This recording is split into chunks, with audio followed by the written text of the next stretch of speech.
మనమందరం కూడా నిలబడి జీవం గల దేవుణ్ణి మనం ఆరాధించుకుందాము. యెహోవాను స్తుతించుడి, యెహోవా నామమును స్తుతించుడి.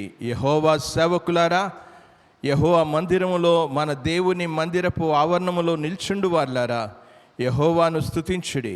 యెహోవా దయాళుడు, యెహోవాను స్తుతించుడి, ఆయన నామమును కీర్తించుడి, అది మనోహరము. ఆ విధంగా నిలుచుండి ప్రభువుని మనం స్తుతించుకుందాము.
అందరం మోకరించి ప్రభువుని మనం స్తుతించుకుందాము.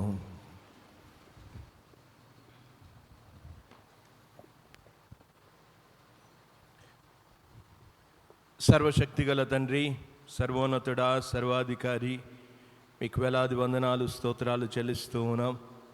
అన్ని నామముల కంటే ఘనమైన నామము, ఉన్నతమైన నామము, రక్షణిచ్చే నామము, సెదదిచ్చే నామము, బలమునిచ్చే నామమును బట్టి మీకు వందనాలు స్తోత్రాలు చెల్లిస్తూ ఉన్నాం నాయన. ఈ యొక్క ఉదయకాల సమయంలో మీ పరిశుద్ధమైన సాన్నిధ్యములో మీ పరిశుద్ధులతో కలిసి మిమ్మల్ని స్తుతించడానికి, మిమ్మల్ని ఆరాధించడానికి, మిమ్మల్ని ఘనపరచడానికి ఇచ్చిన భాగ్యాన్ని బట్టి మీకు వందనాలు స్తోత్రాలు నాయన. మీలాంటి దేవుడు ఎవ్వరూ కూడా లేరు, మీతో సమం ఎవ్వరూ కూడా కాలేరు ప్రభువా. మీరొక్కరే ఈ సృష్టిని సృష్టించిన దేవుడివి, సర్వమును పరిపాలిస్తున్న దేవుడివి, సర్వము కూడా మీకు లోబడుతున్నాయి. మీకు వందనాలు స్తోత్రాలు చెల్లిస్తూ ఉన్నాం నాయన. ఈ లోకమంతా కూడా మీ మహిమతో నింపబడి ఉన్న నామాన్ని బట్టి మీకు వందనాలు స్తోత్రాలు చెల్లిస్తూ ఉన్నాం. ఈ యొక్క ఉదయకాల సమయంలో మీ యొక్క గొప్ప నామాన్ని బట్టి మిమ్మల్ని స్తుతిస్తూ ఉన్నాం ప్రభువా. నాయన, మీరు మహోన్నతుడివి, మహాఘనుడివి, పరిశుద్ధుడివి, నిత్య నివాసివి, నిత్యము కూడా దూత గణముల చేత పొగడబడుచున్న దేవుడివి. మీకు వందనాలు స్తోత్రాలు చెల్లిస్తూ ఉన్నాం. సర్వజీవరాశులతో మీరు పొగడబడుచున్నందుకు మీకు వందనాలు చెల్లిస్తూ ఉన్నాం నాయన. భక్తులంగా మేము కూడా మిమ్మల్ని కూడి ఆరాధిస్తుండగా మా ఆరాధనలన్నీ కూడా అందుకొనండి. దేవా, మిమ్మల్ని మహిమపరుస్తూ ఉన్నాం.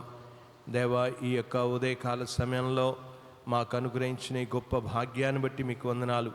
ప్రత్యేకంగా మీ రెక్కల చాటున మమ్మల్ని దాచిపెట్టి సజీవులుగా ఈ దినమున మీ మందిరంలో కనబడడానికి ఇచ్చిన భాగ్యాన్ని బట్టి మీకు వందనాలు. మీరు మమ్మల్ని ఎంతగానో ప్రేమించారు. ఆ ప్రేమ శాశ్వతమైన ప్రేమతో మమ్మల్ని ప్రేమించినందుకు మీకు వందనాలు, స్తోత్రాలు చెల్లిస్తూ ఉన్నాం నాయన. విడవక మా పట్ల కృప చూపిస్తూ ఇంత చక్కని జీవితాన్ని మీరు మాకు అనుగ్రహించారు. మీకు స్తోత్రాలు చెల్లిస్తూ ఉన్నాం నాయన. ప్రత్యేకంగా మీ కుమారుడైన యేసు ప్రభుని ఈ లోకానికి పంపించి మమ్మల్ని రక్షించుకున్నందుకు మీకు వందనాలు, స్తోత్రాలు. మీ ఆత్మను అనుగ్రహించి మమ్మల్ని దినదినం కూడా సత్యంలోనికి నడిపిస్తున్నందుకు మీకు వందనాలు. మీ వాక్యాన్ని మాకు అనుగ్రహించి మీ వాక్యము చేత మమ్మల్ని పోషిస్తున్నందుకు మీకు వందనాలు. భక్తుల సహవాసం ఇచ్చి మేమందరం కలిసి మిమ్మల్ని మహిమపరచడానికి ఇచ్చిన భాగ్యాన్ని బట్టి మీకు వందనాలు, స్తోత్రాలు నాయన. దేవా, ప్రతి విషయంలో మీరు మాకు సహాయం చేస్తూ ఉన్నారు. ఆర్థికంగా ఏంటి నాయన, ఆహార రీతిగా ఏంటి, ఆరోగ్య రీతిగా ఏంటి, అన్ని రీతిలుగా మీరు మాకు సహాయం చేసిన దేవుడుగా మీరున్నందుకు మీకు వందనాలు, స్తోత్రాలు నాయన. మీరు చేసిన ఉపకారములను మేము తలపోసుకుంటూ మిమ్మల్ని స్తుతిస్తూ ఉన్నాం నాయన. నిండు హృదయముతో, నిండు కృతజ్ఞతతో ఈ యొక్క స్తుతి ఆరాధన మా ప్రభువును మా రక్షకుడైన యేసుక్రీస్తు ద్వారా మీకు సమర్పించుకుంటున్నాము తండ్రి. ఆమేన్.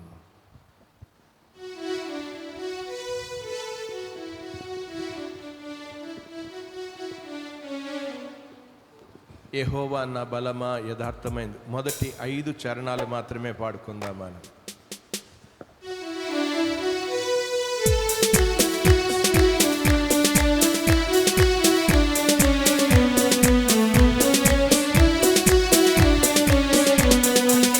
యెహోవా నా బలమా యథార్థమైనది నీ మార్గం, పరిపూర్ణమైనది నీ మార్గం. యెహోవా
జయమిచ్చును అపవాదికి యెహోవా నా బలమా యథార్థమైనది నీ మార్గం పరిపూర్ణమైనది నీ మార్గం యెహోవా.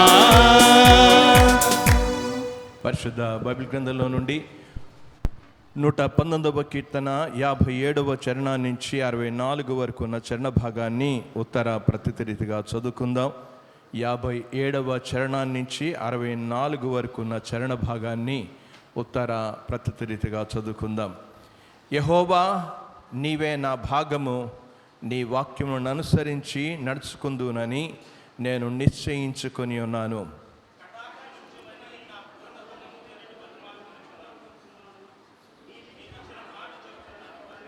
నా మార్గములు నేను పరిశీలన చేసుకుంటుని, నీ శాస్త్రముల తట్టు మరలుకొంటిని. భక్తినుల పాశములు నన్ను చుట్టుకొని ఉన్నను, నీ ధర్మశాస్త్రమును నేను మరవలేదు.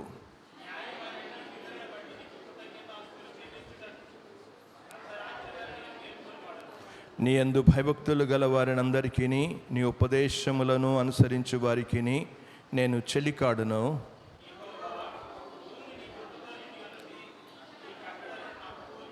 చదవబడిన ఈ చరణ భాగమును దేవుడు మన వినికిడిలో దీవించునుగాక. ప్రియమైన వారలా, ఈ కీర్తన భాగాన్ని, హెత్ అనే భాగాన్ని మనం గత కొన్ని వారాల నుంచి మనం ఆలోచన చేస్తూ ఉన్నాం. ఈ యొక్క భాగాన్ని యెహోవా నీవే నా భాగము అని అన్నప్పుడు మన జీవిత విధానం ఎలాగుండాలో ఆ విషయాలను గురించి వరుసగా ప్రస్తావిస్తూ వచ్చాం. వరుసగా మనం ఆలోచన చేస్తూ వచ్చాం. ఒకవేళ దేవుడే నా స్వాస్యము, నా భాగము అని అన్నప్పుడు వారి జీవిత విధానం ఎలాగుండాలో ఇంతవరకు మనం 6 విషయాలను ఆలోచన చేస్తూ వచ్చాం. 11 విషయాలు ఉన్నాయి అని చెప్పుకుంటూ వచ్చాను. అందులో 6 విషయాలు మాత్రమే మనం ఆలోచన చేయడం జరిగింది. ఈ రోజున 7వ విషయాన్ని గురించి మనం ఆలోచన చేద్దాం. దేవునికి అన్ని సమయాలలో దేవుని వాక్యాన్ని బట్టి దేవునికి మనం కృతజ్ఞతాస్తుతులు చెల్లించాలి. అన్ని వేళల్లో కేవలం ఏదో దేవుడు చేస్తున్న మేళ్లను బట్టి దేవునికి కృతజ్ఞతాస్తుతులు చెల్లించడం కాదు, దేవుని వాక్యాన్ని బట్టి మనం కృతజ్ఞతాస్తుతులు చెల్లించాలి. ఏ సమయాల్లో దేవునికి కృతజ్ఞతాస్తుతులు చెల్లించాలి అని మీరు అనొచ్చును. అక్కడ చాలా చక్కగా రాసుకుంటూ వచ్చాడు. దేవుని యొక్క వాక్యంలో నేను చదువుతూ ఉన్నాను. ఆ 62వ చరణాన్ని, న్యాయమైన నీ విధులను బట్టి, న్యాయమైన నీ విధులను బట్టి నీకు కృతజ్ఞతాస్తుతులు చెల్లించుటకు అని అన్నాడు. చెల్లించుటకు అర్ధరాత్రి వేళ అని అన్నాడు. అర్ధరాత్రి వేళ మేలుకున్నవాడును అని అన్నాడు. ఎప్పుడు దేవుని వాక్యాన్ని బట్టి ఏ సమయంలో దేవునికి కృతజ్ఞతాస్తుతులు చెల్లిస్తూ ఉన్నాడో ఒక్కసారి కూర్చుని ఆలోచించాలని మనం చేస్తూ ఉన్నాను. ఆ సమయం ఏది ఉండొచ్చును అనంటే బహుశా అర్ధరాత్రి వేళ అని చెప్పుకుంటూ వచ్చాడు. రాత్రి వేళ, అర్ధరాత్రి వేళ అని చెప్పుకుంటూ వచ్చాడు. ఆ మాటలు మనం గమనిస్తున్నప్పుడు బహుశా 2-3 గంటల ఆ సమయంలో దేవా నీ వాక్యాన్ని బట్టి నేను వందనాలు, దేవునికి కృతజ్ఞతాస్తుతులు చెల్లిస్తున్నట్లుగా చూస్తూ ఉన్నాం. అంటే సాధారణంగా మన జీవితంలో దేవుడే నా స్వాస్యము, నా భాగము అని అన్నప్పుడు దేవుని వాక్యాన్ని తన జీవితంలో విలువైన రీతిగా ఎంచగలిగితే వారు దేవునికి కృతజ్ఞతాస్తుతులు చెల్లిస్తారు.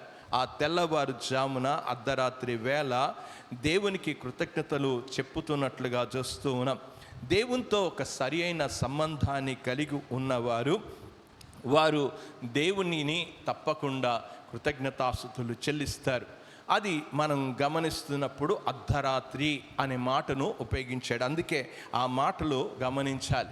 చాలాసార్లు కూడా ఈ మధ్యలో నేను కొంతకాలం నుంచి ఏంటి అసలు 2-3 గంటలకి 2 గంటలకే మేల్కొచ్చేస్తుందని చాలా వ్యసనపడుతూ వచ్చాను.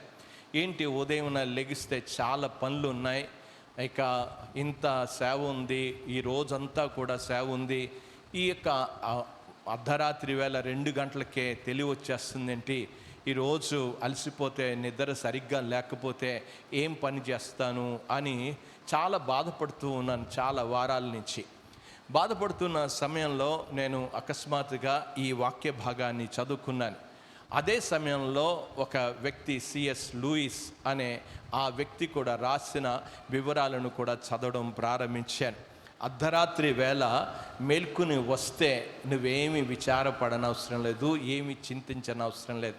ఆ విషయాన్ని నేను వెంటనే ఆ వీడియోని రాత్రి నిద్రపట్టడం లేదు అన్న వాళ్ళందరికీ నేను ఈ యొక్క వీడియో పంపించినప్పుడు అది అర్ధరాత్రి వేళ అని చెప్పడానికి అది మెటాఫరికల్గా చెప్పడం జరిగింది. అంటే ఒక రూపక అలంకారంలో చెప్పబడింది అనే విషయాన్ని గమనించాలి. ఆ లిటరల్గా మనం ఆ ఆలోచన చేస్తే, వాస్తవంగా ఆలోచిస్తే అర్ధరాత్రి వేళ అనే విషయాన్ని గురించి ఎందుకు ఆ మాట చెప్పాడు, అర్ధరాత్రి వేళ నేను మేలుకున్నవాడను అని చెప్పాడు. ఇది ఎందుకు మేలుకోవాలి అని అంటే ఒక్కసారి నేను ఆ మాటలను గురించి ఆలోచన చేయడం ప్రారంభించాను. దేవుని యొక్క వాక్యంలో యోబు గ్రంథానికి మనం వెళ్దాం. అర్ధరాత్రి వేళ అని చెప్పడానికి ఏ ఉద్దేశంతో చెప్పాడో ఆ విషయాన్ని గురించి ఆలోచన చేయండి. 34వ అధ్యాయంలో యోబు గ్రంథము 34వ అధ్యాయం నాతో కూడా తీసి చూడండి. అసలు వారు నిమిషములో చనిపోవుదురు, మధ్యరాత్రి అనే విషయాన్ని, మధ్యరాత్రి ప్రజలు అల్లకొల్లోలము నుండి నాశనమగుదురు అని చెప్పుకుంటూ వచ్చాడు. బలవంతులు దైవికంగా కొనిపోబడుదురు అని అన్నాడు. అర్ధరాత్రి వేళ, మధ్యరాత్రి వేళ అని చెప్పుకుంటూ వచ్చాడు. మధ్యరాత్రి వేళ అని చెప్పుకుంటూ వచ్చాడు. ఆ మధ్యరాత్రి అర్ధరాత్రి సమయంలో జరిగిన విషయం ఏమవుతుంది అనంటే గొప్ప గందరగోళం జరుగుతూనే ఉంది. మరణం అనేది వస్తున్నట్లుగా మనం చూస్తూ ఉన్నాం. అప్పుడు ఇంకా నేను ఆలోచన చేయడం ప్రారంభించాను. దేవుని యొక్క వాక్యంలో మీరు గమనిస్తున్నప్పుడు నిర్గమకాండానికి మనం వెళ్తే 12వ అధ్యాయంలోనికి వెళ్దాం. 12వ అధ్యాయంలో మోషే ద్వారా ఐగుప్తీయులకు, ఇశ్రాయేలు ప్రజలకు ఒక హెచ్చరిక చేయడం జరిగింది. మీరందరూ కూడా పస్కా బలి పశువుని వధించాలి అని చెప్పుకుంటూ వచ్చాడు.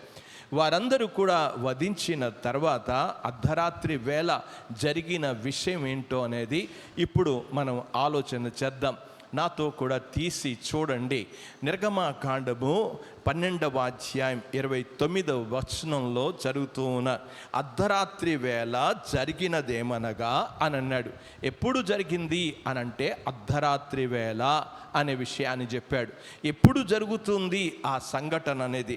అర్ధరాత్రి వేళ జరిగినదేమనగా సింహాసనం మీద కూర్చున్న ఫరో మొదలుకొని చెరసాలలోనున్న ఖైదీ యొక్క తొలి పిల్ల వరకు ఐగుప్తు దేశమందలి తొలి పిల్లలందరినీ, పశువుల తొలి పిల్లలన్నిటినీ యెహోవా హతము చేశాను అనే మాట ఉంది. దేవుని యొక్క తీర్పు వచ్చే వేళ అర్ధరాత్రి వేళ అనే విషయాన్ని అర్థం చేసుకోవాలి. అందుకే ఆ సమయంలోనే ఏం చేస్తూ ఉన్నాడు అనంటే ఈ వచనాన్ని మనకు తెలియచేసేది ఏంటి అనంటే ఒక సంఘటన జరగబోతుంది, ఒక సంఘటన, ఒక భయంకరమైన పరిస్థితి జరగబోతుంది. ఆ సమయంలో నువ్వు లేచి దేవుని వాక్యాన్ని జ్ఞాపకం చేసుకుంటూ దేవునికి కృతజ్ఞతాస్తుతులు చెల్లించు. ఆ అర్ధరాత్రి వేళ వాళ్ళందరికీ తీర్పు వచ్చింది, కానీ అర్ధరాత్రి వేళ మా అందరికీ విమోచన వచ్చిందని ఇశ్రాయేలు ప్రజలు గుర్తించినట్లుగా మనం కూడా గుర్తించవలసిన అవసరం ఉంది.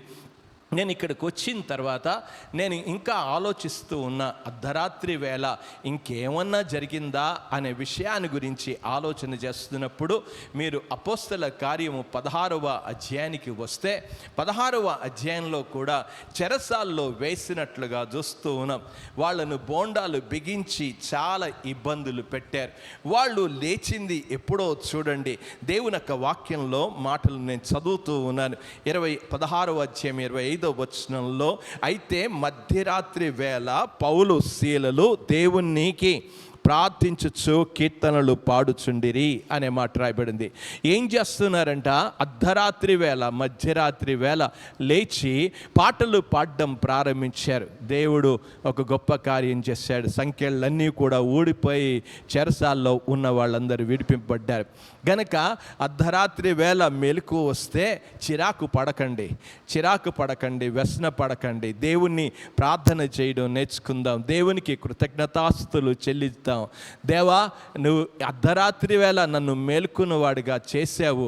నేను మేల్కోవడానికి నువ్వు చేసిన కృపను బట్టి దేవానికి వందనాలు నాయనా అని చెప్పి దేవుణ్ణి మనం స్తుతి చెల్లిద్దాం. చాలాసార్లు కూడా నూతన సంవత్సరం అప్పుడు అర్ధరాత్రి వేళే మనం ఎదుర్కోవడం అనేది జరుగుతుంది. వాగ్దానాలు తీసుకోవడం అనేది, వాగ్దానాలు ప్రార్థన చేయడం అనేది ప్రభువా వచ్చే సంవత్సరం కొరకనే. కనుక దేవునికి మనం కృతజ్ఞత చెప్పవలసిన అవసరత ఉంది. అర్ధరాత్రి వేళనే రాత్రి వేళ జరిగే ఎన్ని చెడు కార్యాలు జరుగుతున్నాయో మనకు తెలుసు. అందుకే అంధకార సంబంధమైన అనే విషయాన్ని చెప్పాడు. అంధకారం అంతా కూడా కమ్ముకుంటున్న ఆ సమయంలో నువ్వు లేచి అర్ధరాత్రి వేళ దేవుని వాక్యాన్ని జ్ఞాపకం చేసుకుంటూ దేవునికి కృతజ్ఞతాస్తుతులు చెల్లించు. దేవా, ఎంత చక్కని వాగ్దానాలు ఇచ్చావు. ఆ సమయంలో ఏమని జ్ఞాపకం చేసుకుంటావు అనంటే, ఎప్పుడైతే నువ్వు దేవుని వాక్యాన్ని జ్ఞాపకం చేసుకుని దేవునికి కృతజ్ఞతాస్తుతులు చెల్లించడం ప్రారంభిస్తావో నీ జీవితంలో ఎంత గొప్ప శక్తిని పొందుతావో తెలుసు. ఆ సమయంలో లేచి యెహోవా నా కాపరి, నాకు లేమి కలగదు, పచ్చిక దేవుని వాక్యాన్ని జ్ఞాపకం చేసుకుని, దేవా నువ్వు నా కాపరిగా ఉన్నావు, నీ కృతజ్ఞతాస్తుతులు చెల్లిస్తున్నాను. నువ్వు చెప్పావు నీ గుడారమునకు ఏ తెగులును సంభవించదు అని చెప్పావు దేవా అని ప్రభుని స్తుతించడం ప్రారంభించు. దేవుని వాక్యాన్ని అన్నీ కూడా జ్ఞాపకం చేసుకుని ప్రభుని స్తుతించడం నేర్చుకో. ప్రభువా, నీ యొక్క సమయంలో నువ్వు ఆ యొక్క గాఢాంధకారపు లోయలో అన్నప్పుడు, అంధకారంలో ఉన్నప్పుడు, నా కష్ట సమయాలలో నువ్వెంత మాత్రం కూడా, అందుకే నన్ను కాపాడువాడు కునుకడు నిద్రపోడు అని చెప్పుకుంటూ వచ్చాడు. ప్రియులు నిద్రించుచుండగా ఆయన బహుమానాలు ఇచ్చుచున్నాడు. దేవుడు దీవిస్తున్నట్లుగా చూస్తున్నాం. గనక అర్ధరాత్రి వేళ మెలకు వచ్చినప్పుడు దేవుడిచ్చే ఆశీర్వాదాలను పొందుకోవడానికి, దేవుడిచ్చే విడుదలను పొందడానికి, దేవుణ్ణి ప్రార్థన చేయడానికి, ఆ సిఎస్ లూయిస్ ఆ మాటలు చదువుతున్నప్పుడు నాకు అనిపించింది, నేను ఇంకెప్పుడు కూడా బాధపడకూడదు. రాత్రి వేళ 2 గంటలకి మేలుకు వస్తే దేవుని ప్రార్థన చేసుకుని దేవుని వాక్యాన్ని స్తుతించాలి, వాక్యాన్ని బట్టి ప్రభుని స్తుతించాలనే ఆ విషయాన్ని నేను అనుభవపూర్వకంగానే ఈ విషయాలు చెప్తూ ఉన్నాను. దేవునికి వందనాలు చెప్దాం.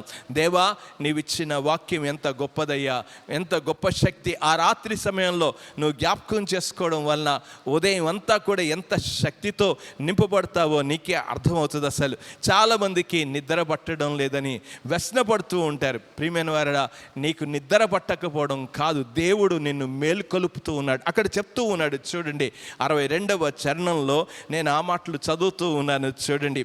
దేవుని యొక్క వాక్యంలో 119వ కీర్తన 62వ చరణంలో, న్యాయమైన నీ విధులను బట్టి నీకు కృతజ్ఞతాస్తుతులు చెల్లించుటకు అర్ధరాత్రి వేళ నేను మేల్కొన్నవాడను అన్నాడు.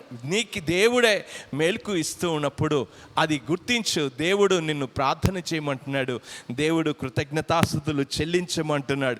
గనక దేవుని ప్రజలు వారి జీవితంలో ఆ అర్ధరాత్రి వేళ మేల్కు నుండి దేవుని వాక్యాన్ని జ్ఞాపకం చేసుకుంటూ జీవితాన్ని సరిచేసుకుని మనస్సాక్షిని పవిత్రపరచుకుని మన అపరాధములు వాటినన్నిటిని కూడా దేవుని దగ్గర పశ్చాత్తాప అనేది నేర్చుకోవాలి. అందుకే ఈ కీర్తనలో అన్నాడు, దేవుని నేను అర్ధరాత్రి వేళ లేచి నీ వాక్యాన్ని బట్టి నేను కృతజ్ఞతాస్తుతులు చెల్లిస్తున్నాను. ఎవరు చెల్లిస్తారు అనంటే, యెహోవా నీవే నా భాగము అన్న వాళ్ళు ఆ పని చేస్తారు. ఇంకా చెప్పాల్సింది చాలా ఉంది, కానీ ఈరోజు తిమోతికి రాసిన మొదటి పత్రిక 18 నుంచి 20 వరకు ఉన్న వచన భాగం చాలా సుదీర్ఘమైన ఆ మాటలు ఉన్నాయి. కనుక నేను ఈ ఒక్క చరణంతోనే ఆపుతూ ఉన్నాను. దేవునికి మనం కృతజ్ఞతాస్తుతులు చెల్లిద్దాం. ఒక్క నిమిషం తలలు వంచుదాం. దేవా, రాత్రి మేలుకొస్తుందని నేను చిరాకు పడుతున్నాను. ఈరోజు నాకు అర్థమైంది, నేను చిరాకు పడకూడదు. అర్ధరాత్రి వేళ నాకు మేల్కు వస్తే నీ వాక్యాన్ని జ్ఞాపకం చేసుకుని కృతజ్ఞతాస్తుతులు చెల్లించమని నువ్వు తెలియచేస్తున్నావు నాయన. నేను అలా తెలియచేయడానికి నాకు సహాయం చేయి నాయనా. నీ కృప చూపించు. అర్ధరాత్రి వేళ ఎంతో భయంకరమైన దేవునికి తీర్పు వస్తున్న సమయంలో నేను లేచి ప్రార్థించి ఆ యొక్క విడుదల పొందడానికి, ఆ యొక్క విజయాన్ని పొందడానికి, విమోచన పొందడానికి నాకు సహాయం చేస్తున్నావని నాకు అర్థమవుతుంది. నేను అనేక మంది కొరకు ప్రార్థన చేయడానికే నువ్వు నన్ను మేల్కొలుపుతూ ఉన్నావు. అర్ధరాత్రి వేళ పౌలు శీలలు లేచి ప్రార్థన చేసి పాటలు పాడుతుండగానే చెరసాల్లో ఉన్న వారందరూ కూడా ఆ యొక్క సంఖ్యలు ఊడిపోయి తలుపులు తెరవబడ్డాయి. ఎంతో మందికి రక్షణ కలిగినట్లుగా చూస్తున్నాం. ఈ రోజున అర్ధరాత్రి వేళ నువ్వు ప్రార్థన మేలుకు వచ్చినప్పుడు దేవుని స్తుతించడం నేర్చుకో, దేవుని ప్రార్థన చేయడం నేర్చుకో, దేవుని వాక్యాన్ని బట్టి కృతజ్ఞతాస్తుతులు చెల్లించడం నేర్చుకోగలిగినప్పుడు నీ కుటుంబంలో, నీ జీవితంలో, నీ యొక్క ప్రాంతంలో దేవుని యొక్క ఆశీర్వాదాన్ని నువ్వు చూడగలవు. ఎప్పుడైతే నువ్వు అలా చేయగలుగుతావో దేవుడు నిన్ను కూడా బలపరుస్తాడు, దేవుడు నిన్ను కూడా దీవిస్తాడు. దేవా, ఇంత చక్కని వాక్యాన్ని నువ్వు ఇచ్చినందుకు నీకు వందనాలని చెప్పి ప్రభుని స్తుతిద్దామా, ప్రభుని ఆరాధిద్దామా. ఈ సమయంలో ఎవరికి వాళ్ళమే మనం ప్రార్థన చేసుకుందాం. ఈ లోపల క్వైర్ వారు వచ్చి వారు సిద్ధపడి వారు పాట పాడతారు. ఒక్క నిమిషం ప్రార్థన చేద్దాం దేవుని సన్నిధానంలో. ప్రభువా, నేను ఇక్కడి నుంచి నేను ఎక్కడ కూడా గొనుక్కోను, నేను ఎక్కడ సనుక్కోను ప్రభువా, వ్యసన పడను. నేను ఈ రోజు నుంచి నీకు కృతజ్ఞతాస్తుతులు చెల్లిస్తానని ఒక్క మాట ప్రభుతో చెప్దామా. దేవుని యొక్క వాక్యంలో ఎల్లప్పుడూ కృతజ్ఞతాస్తుతులు చెల్లించుడి, అది దేవుని చిత్తం అన్నాడు. కానీ వాక్యాన్ని బట్టి దేవునికి కృతజ్ఞతాస్తుతులు చెల్లించడం నేర్చుకుందాం. దేవా, ఈ రోజు నుంచి నీ వాక్యాన్ని నేను స్తుతించడం, నీ వాక్యాన్ని బట్టి నేను ఆనందించడం మాత్రమే కాదు, నీకు స్తుతి చెల్లించడం, నీ కృతజ్ఞతాస్తుతులు చెల్లించడానికి నాకు సహాయం చేయని ప్రభుని ప్రార్థన చేద్దామా.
పరుగెత్తెదాని పందెములో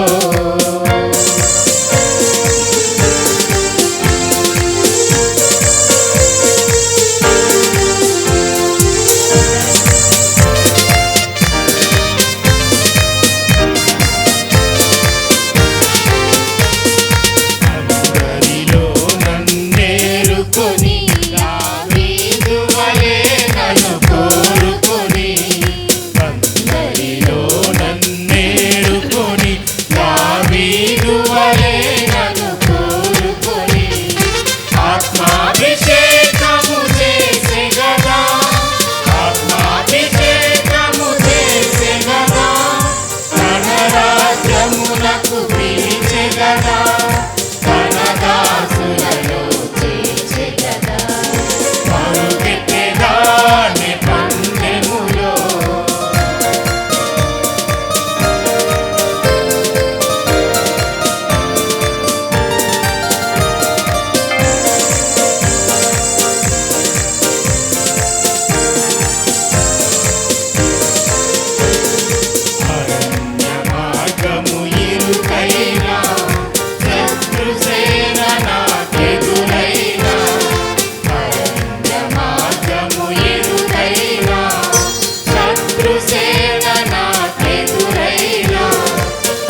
పరిశుద్ధ బైబిల్ గ్రంథంలో నుండి తిమోతికి రాసిన మొదటి పత్రిక 1వ అధ్యాయము 18 నుంచి 20 వరకు ఉన్న వచన భాగాన్ని ఉత్తర ప్రత్యుత రీతిగా చదువుకుందాం. ఈ వచన భాగాన్ని చదువుకునే ముందు మనం ప్రతిదినం కూడా దేవుని వాక్యాన్ని చదువుతున్నామా అనేది పరీక్షించుకోవడం చాలా అవసరం. ప్రతిరోజు దేవుని వాక్యాన్ని చదువుతూ ఉంటే అందరం కూడా నిలబడదాం. బైబిల్ పైకెత్తి the best book to read is the Bible అనే పాటను ఇంగ్లీష్లోను తెలుగులోను మనం పాడుకుందాం. The best book to read is the Bible. The best book to read is the Bible. If you read it every day, it will help you all the way. Oh, the best book to read is the Bible. పఠింపశ్రేష్ఠ గ్రంథము Bible, పఠింపశ్రేష్ఠ గ్రంథము Bible. అనుదినం పఠించిన ప్రేమతోడు నడుపును, ఓ పఠింపశ్రేష్ఠ గ్రంథము Bible. తిమోతికి రాసిన మొదటి పత్రిక 1వ అధ్యాయము 18 నుండి 20 వరకు ఉన్న వచన భాగాన్ని ఉత్తర ప్రత్యుత రీతిగా చదువుకుందాం. నా కుమారుడు అయిన తిమోతి, నీవు విశ్వాసమును మంచి మనస్సాక్షియు కలిగిన వాడవై నిన్ను గూర్చి ముందుగా చెప్పబడిన ప్రవచనముల చొప్పున ఈ మంచి పోరాటమును పోరాడవలనని వాటిని బట్టి ఈ ఆజ్ఞను నీకు అప్పగించుచున్నాను.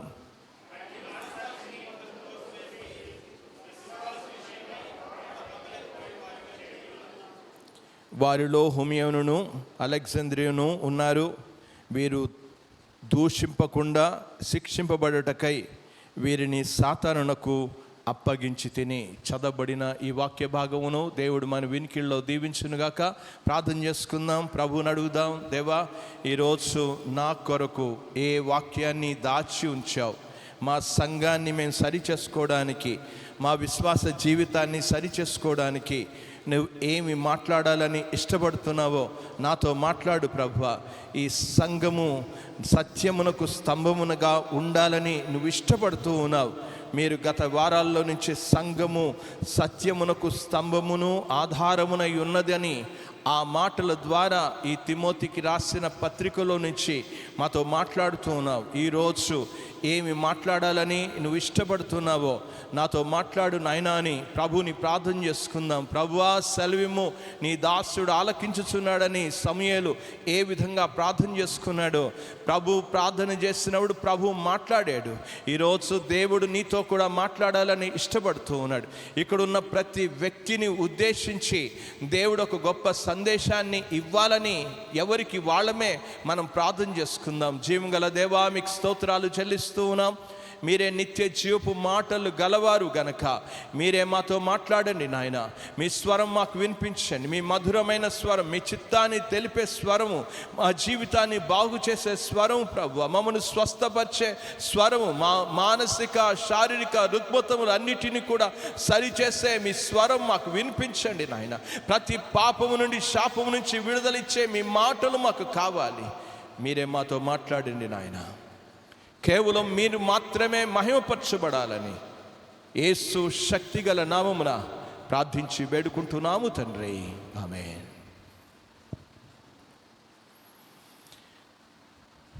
ప్రభు యేసుక్రీస్తు నామమున మీ అందరికి కూడా శుభాలు తెలియజేస్తూ ఉన్నాను. దేవుడు 9 మాసాలు దేవుడు అద్భుతమైన రీతిగా కాపాడి 10వ మాసంలో మొదటి ఆదివారమున మనం చేరి ప్రభువుని ఆరాధించడానికి దేవుడు మనందరినీ కూడా సజీవులుగా ఉంచినందుకు దేవదేవునికి స్తుతి చెల్లిస్తూ ఉన్నాను. ఈ సమయంలో పోయిన వారమున మనం ఈ యొక్క అంశాన్ని ప్రారంభించుకున్నాం. మంచి పోరాటమును పోరాడుము అనే అంశాన్ని మనం ధ్యానం చేయడం ప్రారంభించాం. అది పూర్తిగా మనం ముగించలేకపోయాం. మంచి పోరాటమును పోరాడుము అనేది ఎందుకు పోరాడాలో, ఏ విషయంలో పోరాడాలో ఆ విషయాలన్నిటినీ కూడా జ్ఞాపకం చేసుకుంటూ వచ్చాం. ఈ యొక్క సమయంలో అదే 18వ వచనం నుంచి తిరిగి మనం ప్రారంభించుకుందాం. మంచి పోరాటమును పోరాడుము అని చెప్తూ వచ్చాడు దేవుని యొక్క వాక్యంలో. ఈ మంచి పోరాటమును పోరాడవలనని అని చెప్పి వాటిని బట్టి ఈ ఆజ్ఞను నీకు అప్పగించుచున్నాను అని చెప్పాడు. ఎందుకు పోరాడాలి అనే విషయాన్ని మనం తిమోతిని గురించి మనం ఆలోచన చేస్తూ ఉన్నప్పుడు, తిమోతి చాలా పిరికివాడు, అసలు చాలా పిరికివాడు. ఆ పిరికివాడైన తిమోతిని ఇప్పుడు ఎఫెస్సి పట్టణానికి పంపించి, ఎఫెస్సి పట్టణంలో డయానా అనే ఒక దేవత ఆ యొక్క గుడి ఉంది, అక్కడ దేవాలయం ఉంది. అది 550 ఆ యొక్క ఎకరాల్లో అంత పెద్ద దేవాలయము కట్టబడింది. అది ఆ దేవాలయము అనేది వారు సంతాన ఉత్పత్తిని గురించిన వారు ఆ దేవత అనేది వారు ఆరాధిస్తున్న దేవత గనక ఆ దేవాలయం, అంత పెద్ద దేవాలయము దగ్గర ఇప్పుడు దేవుని సంఘాన్ని స్థాపించి విశ్వాసులను సరి అయిన రీతిగా నడిపించవలసిన బాధ్యత అనేది ఇప్పుడు తిమోతికి అప్పగిస్తున్నట్లుగా చూస్తూ ఉన్నాం. నేను చాలా పిరికివాడిని, అసలు ఆ పిరికివాడిగా ఉంటున్న ఆ విగ్రహారాధనతో కూడిన ఆ డయానా దేవాలయం దగ్గర ఏ విధంగా నేను పరిచర్య చేయగలను అనే విషయాన్ని తనకెంతో భయం ఉండొచ్చు. ఆ భయముతో అక్కడ ఉన్న నైతిక పరిస్థితులంతా కూడా అనైతికమైన పరిస్థితులు. అక్కడ ఎక్కడైతే విగ్రహారాధన ఉంటుందో అక్కడ వ్యభిచారం తప్పకుండా ఉంటుంది. ఎక్కడైతే విగ్రహారాధన ఉంటుందో అక్కడ అభిచారము అనేది ఉంటుంది. పోయిన వారమున నేను మీకు తెలియచేస్తూ వచ్చాను, విగ్రహారాధన వారు దూడను చేసుకుని వారు తినుటకును లేచుటకును వారు లేచిపోయిరి అనే మాట ఉంది. గనక నిజమైన దేవుణ్ణి మనం ఆరాధించకుండా మన హృదయాల్లో ఏ విగ్రహాలు ఉన్నా సరే అవి జారత్వానికి, వ్యభిచారానికి దారి తీస్తుంది అనే విషయాన్ని మీరు అర్థం చేసుకోవాలి. గనక అలాంటి ప్రాంతంలో అంత భయంకరమైన విగ్రహారాధన జరుగుతున్న ఆ పట్టణంలో వెళ్ళి ఇప్పుడు ఎఫెస్సి పట్టణానికి వెళ్ళి సంఘాన్ని సరిచేయాలి. దేవుని యొక్క వాక్యంలో తిమోతికి రాసిన మొదటి పత్రిక 1వ అధ్యాయం 3-4 వచనాలలో మనం చదువుకోవచ్చును. వారు ఏం చేశాడు అనంటే, నువ్వు ఎఫెస్సిలో నిలిచి, అక్కడ చెప్పాడు చివరిలో చూడండి, నువ్వు ఎఫెస్సిలో నిలిచుండవలనని నేను హెచ్చరించిన ప్రకారము అని చెప్పాడు. అక్కడ జరుగుతున్న విషయాన్ని, కల్పన కథలు, తప్పుడు బోధలు జరుగుతున్న ఆ స్థలములో ఇప్పుడు నువ్వు వెళ్ళి పని చేయాలి అని చెప్పి తిమోతిని అక్కడ ఉంచినట్లుగా చూస్తున్నాం. తిమోతికి చాలా భయస్థుడు గనక నేను పోరాడగలనా లేదా అనే ఆలోచనతో తను ఉన్నాడు. కానీ ఎఫెస్సి పట్టణంలో దేవుని సంఘం కొరకు నిలబడవలసిన పరిస్థితి తిమోతికి వచ్చింది. ఎంత పిరికివాడైనా సరే ఇప్పుడు ధైర్యాన్ని నింపాలి. కొన్నిసార్లు మన పిల్లలకి చెప్తూ ఉంటాం, నువ్వు ఆడగలవు, నువ్వు చేయగలవు, నువ్వు చదవగలవు అని కొన్నిసార్లు ప్రోద్బలం అనేది చేస్తూ ఉంటాం, ప్రేరేపిస్తూ ఉంటాం. దాన్ని ఇంగ్లీష్లో మోటివేషన్ అని అంటుంటాం. గనక వారిని ప్రేరేపిస్తాం, నువ్వు తప్పకుండా చేయగలవు, నువ్వు సాధించగలవు అనే విషయాన్ని. ఇప్పుడు పౌలు తిమోతికి ఒక ధైర్యాన్ని నింపాలి. ఎలాంటి ధైర్యాన్ని నింపాలి, ఎటువంటి మోటివేషన్ చేయాలి, ఎటువంటి ప్రేరేపణ చేయాలి, అసలు ఏమని ప్రేరేపించాడో 2 విషయాలు చెప్పి చాలా చక్కగా ప్రేరేపించినట్లుగా చూస్తున్నాం. అది ఈ యొక్క దినమున 2వ విషయం. అసలు పోయిన వారం మొదటి విషయాన్ని మనం ఆలోచన చేసాం, ఇది 2వ విషయం. ప్రేరేపిస్తూ ఉన్నాడు, నువ్వు మంచిగా పోరాడగలవు. ఎందుకు పోరాడగలవు అనంటే చదువుతూ ఉన్నాను, నా కుమారుడు అయిన తిమోతి అని చెప్పాడు. ఏమంటున్నాడో చెప్తూ ఉన్నాడు. మొట్టమొదట నా కుమారుడివి నువ్వు పోరాడాలి అని చెప్పుకుంటూ వచ్చాడు. తిమోతిని గురించి మనం ఆలోచన చేస్తున్నప్పుడు, తిమోతి తల్లి యూదురాలు, కానీ తండ్రి ఆ యొక్క గ్రీకు దేశస్థుడని మనం గత వారాల్లో మనం ఆలోచన చేస్తూ వచ్చాం. ఇప్పుడు నిజంగా ఆధ్యాత్మికంగా ఒక తండ్రిగా తిమోతి ఉన్నట్లుగా చూస్తూ, ఆ యొక్క పౌలు ఉన్నట్లుగా చూస్తున్నాం. ఇప్పుడు ప్రేరేపిస్తున్నాడు, నా కుమారుడివి అని చెప్పుకుంటూ వచ్చాడు. తన జీవితంలో తన యొక్క ప్రేరేపిస్తూ ఉన్నాడు, ప్రోత్సహిస్తూ ప్రోత్సహిస్తూ ఉన్నాడు. నువ్వు తప్పకుండా పోరాడవలసిన అవసరత ఉంది అనే విషయాన్ని నొక్కి చెప్పుతున్నట్లుగా మనం చూస్తున్నాం. నా కుమారుడైన తిమోతి, ఈ విషయాన్ని తిమోతి నా కుమారుడు అనే విషయాన్ని గురించి చాలా చక్కగా చెప్పుకుంటూ వచ్చినట్లుగా చూస్తున్నాం. 2వ వచనాన్ని మనం గమనిస్తున్నప్పుడు నా నిజ కుమారుడివి అని చెప్పాడు. విశ్వాసమును బట్టి నా నిజ కుమారుడైన తిమోతి అని చెప్పుకుంటూ వచ్చాడు. నువ్వు నా కుమారుడివి అని అన్నాడు. కనుక నేను నీ తండ్రిని అన్నప్పుడు నేను తండ్రిగా నిన్ను పోరాడమని చెప్పేసి నేనేదో దాగోవడం లేదు. నేను చేసిన పనేంటో చెప్పాడు. తిమోతికి రాసిన 2వ పత్రికలోనికి వెళ్దాం. 4వ అధ్యాయంలో 7వ వచనాన్ని చదువుతున్నాను. మంచి పోరాటమును పోరాడి తిని అని అన్నాడు. నేనేదో పోరాడకుండా నిన్ను పోరాడమని చెప్పడం లేదు.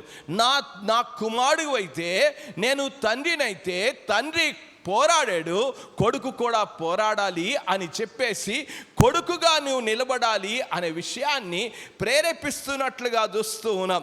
నా పరుగును కడముట్టించేశాను అని చెప్పాడు. నా విశ్వాసాన్ని నేను కాపాడుకున్నాను అని చెప్పి తిమోతికి రాసిన 2వ పత్రిక 4వ అధ్యాయం 7వ వచనంలో చెప్పాడు. ఇప్పుడు నువ్వు కూడా అలాగే చేయాలి. ఒక మంచి సైనికుడిగా పోరాడడం నేర్చుకో, మంచి పోరాటమును పోరాడు అనే విషయాన్ని చెప్పాడు. సంఘంలో ఒక మంచి పోరాటాన్ని పోరాడు. ఎఫెసీ సంఘం అంతా కూడా పాడైపోతూ ఉంది. ఆ సంఘంలో నువ్వు పోరాడవలసిన అవసరత ఉందనే విషయాన్ని, అందుకే నా కుమారుడుగా నేను పోరాడాను, నువ్వు కూడా పోరాడు అని చెప్పుకుంటూ వచ్చాడు. ఈ రోజున శాస్త్రవేత్తలు, లేకపోతే మానసిక శాస్త్రవేత్తలు, సైకాలజిస్టులు వాళ్ళు ఏమంటారంటే, మీ పిల్లల్ని ఎంత మాత్రం కూడా అలాంటి ప్రేరేపణ చేయొద్దండి, అలాగా మీరు బలవంతం చేయొద్దండి అని చెప్తూ ఉంటారు. ఈ రోజున ఆ యొక్క మానసిక శాస్త్రవేత్తల యొక్క ఆ బోధలు వినడానికి ప్రయత్నం చేస్తున్నాం. వాళ్ళు చెప్పే సైకాట్రిస్ట్ చెప్పేవాళ్ళు ఏమంటారంటే, మీ పిల్లల్ని ఏమాత్రం బలవంతం చేయకూడదండి, వారిని విడిచిపెట్టేసేయాలి, వాడికి ఒక స్వేచ్ఛ ఉంది, వాడికి కూడా స్వేచ్ఛ ఇవ్వండి, వాడి మనస్తత్వం ఏముందో ఆ మనస్తత్వం ప్రకారంగా పెరగనియండి అని చెప్తున్నారు. కానీ వాక్యం అలా చెప్పడం లేదు. కొడుకు, నేను తండ్రిగా నేను మంచి పోరాటాన్ని పోరాడాను, నువ్వు కూడా పోరాడాల్సిందే అనే విషయాన్ని ఆదేశిస్తున్నట్లుగా ఆజ్ఞ అనే విషయాన్ని మనం చూస్తున్నాం. తిమోతికి రాసిన 1వ పత్రికలో ఈ ఆజ్ఞను నీకు అప్పగించు, నేను ఆజ్ఞాపిస్తున్నా, ఆదేశిస్తున్నా, నువ్వు తప్పకుండా పోరాడాల్సిందే అని చెప్పుకుంటున్నట్లుగా చూస్తూ ఉన్నాం. ఈ రోజున ప్రియమైన వాళ్ళరా, మన పిల్లల్ని మనం దైవభక్తిలో పెంచడానికి, ప్రభు కొరకు నిలబడడానికి మనం తప్పకుండా ఆదేశించాల్సిన అవసరత ఉందనేది దేవుని వాక్యం చాలా స్పష్టంగా చెప్తుంది. పిల్లల్ని బలవంతం చేయొద్దండి, బలవంతం చేస్తే వాళ్ళకి ఇష్టానికి విడిచిపెట్టండి, వారు జీవించనియండి అని అలాగ చెప్పుకుంటూ మనం పోతే అది సరైన పద్ధతి కాదని దేవుని వాక్యం చాలా స్పష్టంగా చెప్తుంది. అందుకే చెప్పాడు, నేను పోరాడాను, మంచి పోరాటాన్ని పోరాడాను, నా పరుగును కడముట్టించుకుంటుని, నా విశ్వాసాన్ని కాపాడుకుంటుని, తిమోతి నువ్వు కూడా అలాగే జీవించాలి అని చెప్పేసి తిమోతికి ఆజ్ఞాపిస్తున్నట్లుగా చూస్తున్నాం. ఈ మంచి పోరాటమును పోరాడు, నువ్వు కూడా సిద్ధాంతాలు తెలుసుకోవాలి, దేవుని వాక్యాన్ని తెలుసుకోవాలి. ఈ రోజున చాలా మంది యవనస్తులు తల్లిదండ్రులు చెప్తూ ఉంటారు, అరే నువ్వు ఇది చదవాలరా, ఇది చదవాలి అని అంటుంటే పక్కనున్నవాడు అంటాడు, అలాగ బలవంతం చేయొద్దండి అని అంటుంటారు. ఈ రోజున ప్రియమైన వారా, కలెక్టర్ కొడుకు కలెక్టర్ అవుతున్నాడు, డాక్టర్ కొడుకు డాక్టర్ అవుతున్నాడు. ఎలాగవుతున్నాడు అనే విషయాన్ని ఒక్కసారి ఆలోచిస్తే, నాకు ఒక స్టూడెంట్ ఉన్నాడు, ఆ డాక్టరు, అతను డాక్టర్గా ఉన్నాడు. తన కూతురు మొన్న దినమున కనబడితే, నేను కాకినాడ వెళ్ళినప్పుడు కనబడితే, నువ్వేంటి దేనికోసం సిద్ధపడుతున్నావు అంటే, నేను కూడా డాక్టర్ని అవ్వాలనే సిద్ధపడుతున్నానని చెప్పింది. ఈ రోజున ప్రియమైన వారా, ఎక్కడి నుంచి వచ్చింది ప్రోద్బలం? ప్రేరేపిస్తే వస్తుంది. మన పిల్లల్ని ఈ రోజున చాలాసార్లు కూడా బలవంతం చేయొద్దు అని అంటున్నారు. కానీ పౌలు ఏమంటున్నాడు? తిమోతికి చెప్తున్నాడు, నువ్వు చేయాల్సిందే, నేను మంచి పోరాటాన్ని పోరాడాను, నువ్వు కూడా పోరాడు అని అన్నాడు. మంచి పిల్లలైతే తల్లిదండ్రుల యొక్క మాటకు లోబడి వారు ఏం చేస్తారు? తల్లిదండ్రుల యొక్క ప్రతిష్టను నిలబెడతారు. ఈ రోజున చాలా మంది యవనస్తులు తల్లిదండ్రుల యొక్క పేర్లను చెడగొడుతున్నట్లుగా చూస్తున్నాం. తిమోతి, నా పేరును చెడగొట్టకుండా నేను మంచి పోరాటాన్ని పోరాడాను, నువ్వు కూడా పోరాడు ఆ కుమారుడుగా, నా నిజ కుమారుడుగా నేను నిలబడని చెప్పేసి మొట్టమొదట ప్రోత్సహిస్తున్నట్లుగా చూస్తున్నాం. తండ్రి ఎట్టివాడో కుమారుడు అట్టివాడే కావాలి, అట్టివాడే కావాలి. తల్లి ఎట్టిదో బిడ్డ అట్టిదే అన్నట్లుగానే తండ్రి ఎట్టివాడో కొడుకు కూడా అదే కావాలి. నేను మంచి పోరాటాన్ని పోరాడాను, నువ్వు కూడా పోరాడు. అది మొట్టమొదట అతడు చేస్తున్న మోటివేషన్, మొట్టమొదట ప్రేరేపణిస్తున్నాడు. రెండవది ఏం చేశాడు అనంటే, దేవుని యొక్క వాక్యంలోనికి వెళ్దాం. రెండవ ప్రేరేపణ ఏమిచ్చాడో చదువుతూ ఉన్నాను చూడండి. దేవుని యొక్క వాక్యంలో 18వ వచనంలోనే ఉన్నాను. నా కుమారుడు అయిన తిమోతి, నీవు విశ్వాసమును మంచి మనస్సాక్షి గలవాడవై నిన్ను గూర్చి ముందుగా చెప్పబడిన, ఇదిగో నీ గురించి చెప్పబడిన ప్రవచనం ఉంది. ముందుగా చెప్పబడిన ప్రవచనం ఉంది. చెప్పు ఈ రోజున, అరే నిన్ను కన్నప్పుడు దేవుడు నాకు ఒక దర్శనం ఇచ్చాడు, దేవుడు నాకు ఇచ్చిన ఒక విజన్ ఇచ్చాడు, దేవుడు ఒక వాగ్దానం ఇచ్చాడు. ఈ రోజున తల్లిదండ్రులు పిల్లల విషయంలో వాగ్దానాలే లేవు.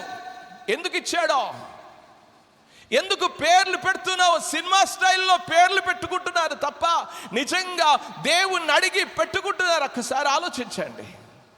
బైబిల్లో ఎవరి పేర్లైనా సరే వారు దేవుణ్ణి అడిగి పెట్టుకున్న పేర్లవి. ఎంత అద్భుతమైన జీవితం ఈ రోజున కనబడ్డంలా. అలాంటి విశ్వాస జీవితమే కనబడ్డంలా. నీ గురించి దేవుడు ఒక వాగ్దానం చేశాడు.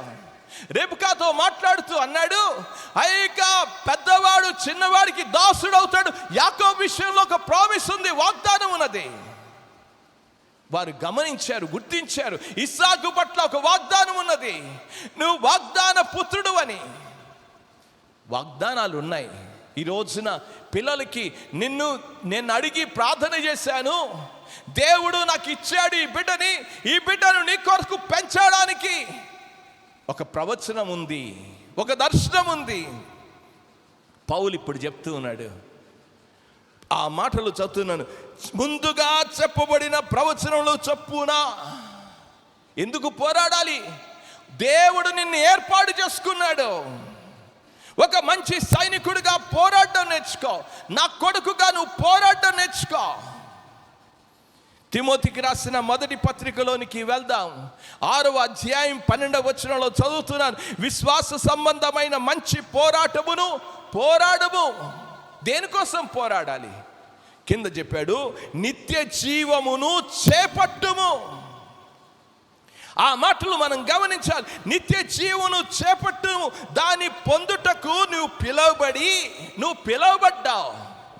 ఆ విషయాన్ని గమనించాలి. నువ్వు సేవకు పిలువబడ్డావు. కేవలం పిలువబడ్డం మాత్రమే కాదు, నువ్వు దేవుడు ఆ యొక్క తిమోతిని సేవకు పిలవడం మాత్రమే కాదు, పిలుపుని గురించి నేను మొదటి వచనాల్లోనే చెప్పాను. మీరు తిరిగి తిమోతికి రాసిన పత్రిక యూట్యూబ్లో ఉంది కనుక మీరు వేసుకుని వినండి. అక్కడ చెప్పాడు, తిమోతిని దేవుడు పిలిచాడు, ప్రత్యేకపరుచుకున్నాడు. అయిక యేసు ప్రభుని వెంబడించే ఒక గొప్ప శిష్యుడుగా వెంబడించాడు. ఆ మాటలు ముందుగా చెప్పాను నేను. నువ్వు పిలువబడ్డం మాత్రమే కాదు, ఏం జరగాలి? దేవుని యొక్క వాక్యంలో చదువుతూ ఉన్నాను చూడండి.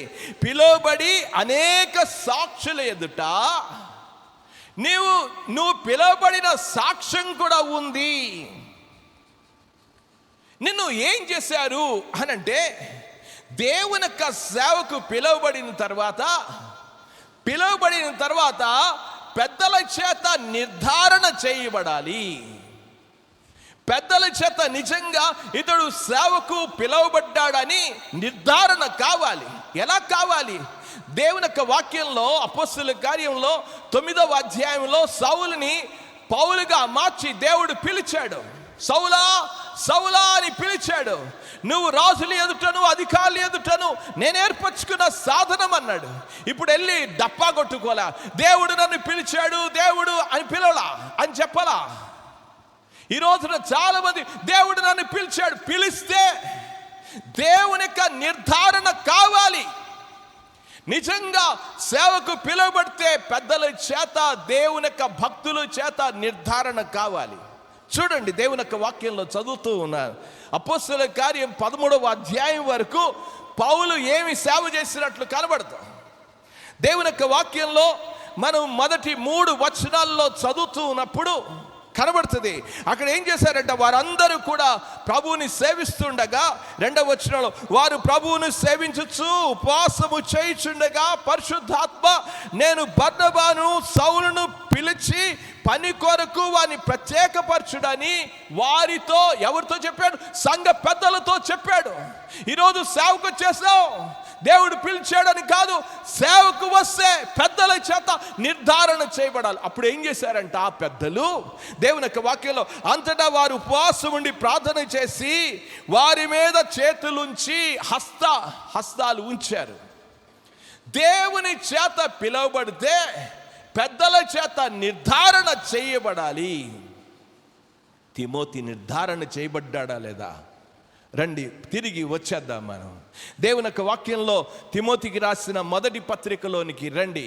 మొదటి పత్రిక 4వ అధ్యాయము 14వ వచనాన్ని నేను చదువుతూ ఉన్నాను. చూడండి, 14వ వచనంలో, పెద్దలు హస్త నిక్షేపమును చేయగా ప్రవచన మూలముగా, అందుకే చెప్పాడు దేవుడిని ఏర్పాటు చేసుకోవడం మాత్రమే కాదు, నిర్ధారణ చేశాడు పెద్దల మూలముగా, ప్రవచన మూలముగా.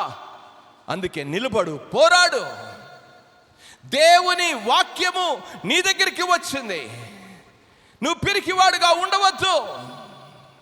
తిమోతికి రాసిన 2వ పత్రిక 1వ అధ్యాయం 6వ వచనంలో, ఆ హేతువు చేత నా హస్త నిక్షేపణ వలన నీకు కలిగిన దేవుని కృపావరము నేను కూడా చేతులుంచి నిర్ధారణ చేశాను, ప్రవచన మూలముగా. నేనేదో చెప్పడంలా, దేవుడు నిర్ధారణ చేశాడు, పిలిచాడు, నిర్ధారణ చేశాడు. ఈ రోజున కావాల్సింది ఏంటంటే నిర్ధారణ కూడా కావాలి. తిమోతి దేవుడు పిలవడం మాత్రమే కాదు, పరిచర్యను అప్పగించడం మాత్రమే కాదు. గతంలో చెప్పాను, పరిచర్యను అప్పగిస్తాడు. ఆ విషయాలు తిమోతికి రాసిన మొదటి పత్రికలోనికి రండి. దేవుని యొక్క వాక్యంలో చదువుతూ ఉన్నాను. దూషకుడును 12వ వచనంలో, దూషకుడును హింసకుడును హానికారుడును నన్ను, దేవుడు ఏం చేశాడు? నన్ను తన పరిచర్యకు నియమించి, దేవుడు పరిచర్యను కూడా నియమించాడు. ఇప్పుడు నువ్వు పోరాడాలి. అది కేవలం దేవుడు పిలవడం మాత్రమే కాదు, పెద్దల చేత నిర్ణయించబడ్డమే కాదు, ప్రజల చేత గుర్తింపబడతావు. ప్రజలు కూడా దేవుడి తన్ని పిలిచాడు, దేవుడి తన్ని ఏర్పాటు చేసుకున్నాడు అనే విషయాన్ని దేవుడు తప్పకుండా చెప్తాడు. కనుక సేవకు వచ్చేసావు, సేవకు పిలిచాడని కాదు, పిలుపు ఉండాలి, పెద్దల చేత నిర్ధారణ కావాలి, ప్రజల చేత గుర్తింపబడాలి. ఈ 3 జరుగుతూనే కానీ సేవకుడు కాలేవు, సేవకు రాలేవు, సేవలో వాడుకోడు దేవుడు. ఈరోజు ప్రియమైన వారరా, దేవుని వరాలు నీకు ఉన్నాయి. అనేక సాక్షుల ఎదుట అన్నాడు, అందరూ కూడా గుర్తించగలిగారు. ఈ రోజున ప్రియమైన వారరా, ఒక వ్యక్తిని పిలిస్తే ఆ వ్యక్తి దేవుని వాక్యానికి కట్టుబడి ఉండాలి. దేవుని ఆత్మచేత పెద్దలకు ప్రజలకు బయలుపరచబడాలి. ప్రియమైన వారరా, ఈ విధంగా గతంలో జరిగింది.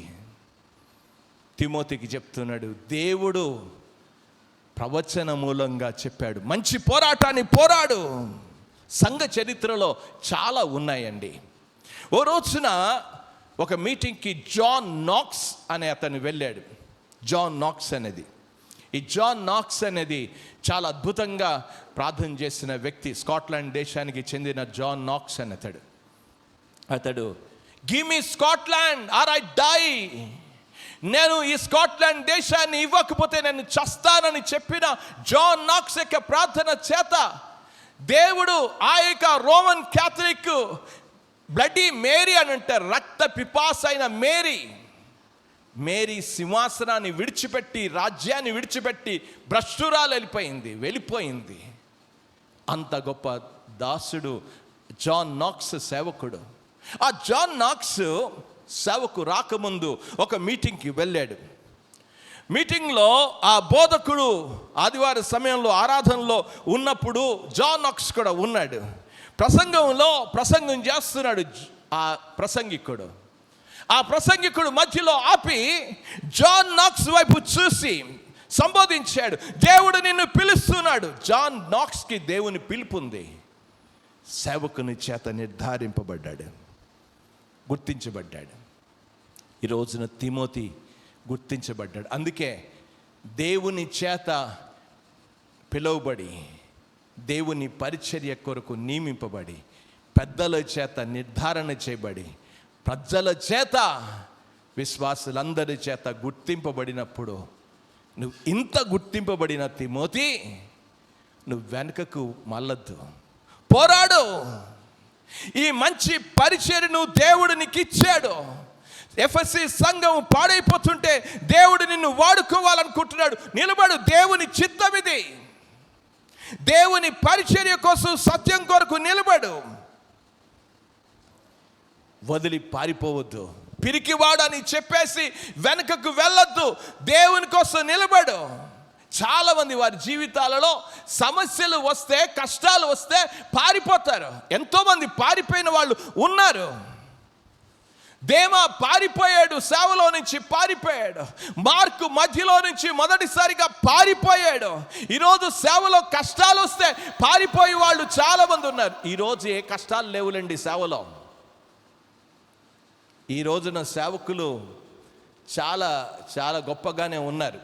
ఈ రోజున ప్రియమైన వారడా, ఎప్పుడైతే ఆ రోజుల్లో ఎలాంటి భయంకరమైన పరిస్థితుల్లో, భయంకరమైన అవినీతి, అక్రమము, విగ్రహారాధన, అభిచారము జరుగుతున్న ప్రాంతాలలో నిలబడి పరిచర్య చేయగలిగాడు. దేవుని సంకల్పం మీదనే అతను దృష్టి పెట్టాడు, కానీ తన మీద దృష్టి పెట్టలే. నేను పిరికివాడిని చెప్పి తన మీద దృష్టి పెట్టలే, దేవుడి మీద దృష్టి పెట్టాడు. దేవుని యొక్క పరిచర్య చేయడం జరిగింది. ఈ రోజున సంఘాల్లో ఎలాగ సేవకుల యొక్క విధానం ఎలాగుందంటే, పర్వాలేదండి, మీరు చర్చకు వస్తే చాలు, మీరు ఎలాంటి జీవితాన్ని జీవించిన, ఇది కాదు సేవ, ఇది కాదు పరిచర్య. దొంగలు, త్రాగుబోతులు, జోదగాళ్ళు మారవలసినది చెప్పాల్సిన అవసరం ఉంది. అందుకే తిమోతి, నేను నిన్ను అక్కడ ఉంచాను. జీవితాల్ని సరిచేయడానికి, పాప జీవితాన్ని సరిచేయడానికి, గద్దించడానికి నేను అక్కడ ఉంచాను. నువ్వు పరిచర్య చేయి, ఆగద్దు. సత్యం కొరకు నిలబడు, సత్యం కొరకు పోరాడు. నీ సౌఖ్యాల కొరకు, నీ యొక్క మేలు కొరకు కాదు, దేవుని చిత్తాన్ని కొరకు, దేవుని మహిమ కొరకు నిలబడు. మంచి పరిచర్య చేయి. దేవుని పరిచర్య నీకు అప్పగింపబడింది. దేవుని చేత నియమింపబడ్డావు, ఇతరుల చేత గుర్తింపబడింది. దేవుని పరిచర్య చేయి. ఈ రెండు రీతిలుగా అతన్ని ప్రోత్సహిస్తూ వచ్చాడు. నువ్వు నా కుమారుడివి. రెండవది, ప్రవచనం ఉంది. దేవుడు నీ గురించి చెప్పబడిన ప్రవచనం ఉంది. మంచి పోరాటాన్ని పోరాడు అన్నాడు. ఈ పోరాడడానికి కావలసిన అర్హతలు ఉన్నాయి. ఎవరు పడితే వాళ్ళు పోరాడలేరు. ఎందుకు పోరాడలేరు అని అంటే, వారి జీవితాల్లో అర్హతలు ఉన్నాయి. ఎవరు పోరాడు? ఈ రోజున ఎవరు పోరాడు అనంటే, ఆ రెండు అర్హతలను గురించి ఇక్కడ చెప్పుకుంటూ వచ్చాడు. మంచి పోరాటమును పోరాడుము అని చెప్తూ 18వ వచనంలో మంచి మనస్సాక్షి, విశ్వాసము. ఈ రోజున ఈ రెండు లేవు. విశ్వాస జీవితం లేదు, వారి వాక్య జీవితం లేదు. వాక్యాన్ని, ఆ యొక్క విశ్వాస జీవితాన్ని కలిగి కొనసాగించుకోవాల్సిన అవసరం ఉంది. నేను రక్షణ గురించి మాట్లాడడం లేదు. విశ్వాసం ఉంచిన ప్రతి వ్యక్తి విశ్వాసాన్ని కొనసాగించుకోవాలి. చాలామంది, మేము ఎప్పుడో బాప్తిజం తీసుకున్నాం. ఇప్పుడు చెప్పు, నీ సంగతి ఏంటో చెప్పు. నిన్నటి సాక్ష్యము ఈ రోజుకి పనికి రాదు. నిన్నటి విశ్వాసము ఈ రోజుకి పనికి రాదు. నేను గతంలో జీవించానండి, అప్పుడు బాప్తిజం తీసుకున్నా, అప్పుడు సేవ, అదంతా పనికిరాదు. నిన్నటి దినంది ఏది పనికిరాదు. నిన్నటిది అయిపోయింది. అందుకే పౌలు అన్నాడు, నేను వెనుకున్నది మర్చి అని అన్నాడు. ఈ రోజున ప్రియమైన వారడా చాలామంది ఏమనుకుంటారంటే, మేము విశ్వాసం ఉంచాం, మేము ఆది క్రైస్తవులం, మేము పూర్వీకులం, ఇలాంటి మాటలన్నీ కూడా అన్ని దండుగా ఏమన్నాడు, ఏమవుతుంది అలాంటి అనుకుంటే ఇక్కడ చెప్పుకుంటూ వచ్చాడు. దేవుని యొక్క వాక్యంలో నేను చదువుతూ ఉన్నాను, చూడండి 19వ వచనంలో, అట్టి మనస్సాక్షిని. ఏ మనస్సాక్షి ఏంటి? ఆ మనస్సాక్షిని కొందరు త్రోసివేసి పక్కకు పెట్టేస్తున్నారు. ఆ మనస్సాక్షిని పక్కకు పెట్టేశారంట. అరే, దేవుడు నీతో మాట్లాడుతున్నప్పుడు, దేవుడు నిన్ను దర్శిస్తున్నప్పుడు, దేవుడు నిన్ను సంధిస్తున్నప్పుడు, దేవుని వాక్యము నీ హృదయానికి గుచ్చుకుంటున్నప్పుడు నువ్వు పరివర్తన చెందుతున్నావా, మార్పు చెందుతున్నావా? ఒక్కసారి ఆలోచించండి. పేతురు నిలబడి పెంతెకోస్తు దినమున ప్రసంగం చేస్తుండగా వారి హృదయాలు పొడవబడి మేము ఏం చెయ్యాలి అని అన్నారు. పౌలు వాక్యాన్ని చెప్తుంటే మేమేమి చెయ్యాలి అని అన్నారు. బాప్తిస్మమిచ్చి అని చెప్పినప్పుడు మేమేమి చెయ్యాలి? ఈరోజు దేవుని వాక్యం వినబడుతున్నప్పుడు నీ పాప జీవితాన్ని గురించి ఆలోచించి నేనేం చేయాలని చెప్పావా? అడిగావా ఎప్పుడన్నా? ఏంటి నా జీవితాన్ని గురించి?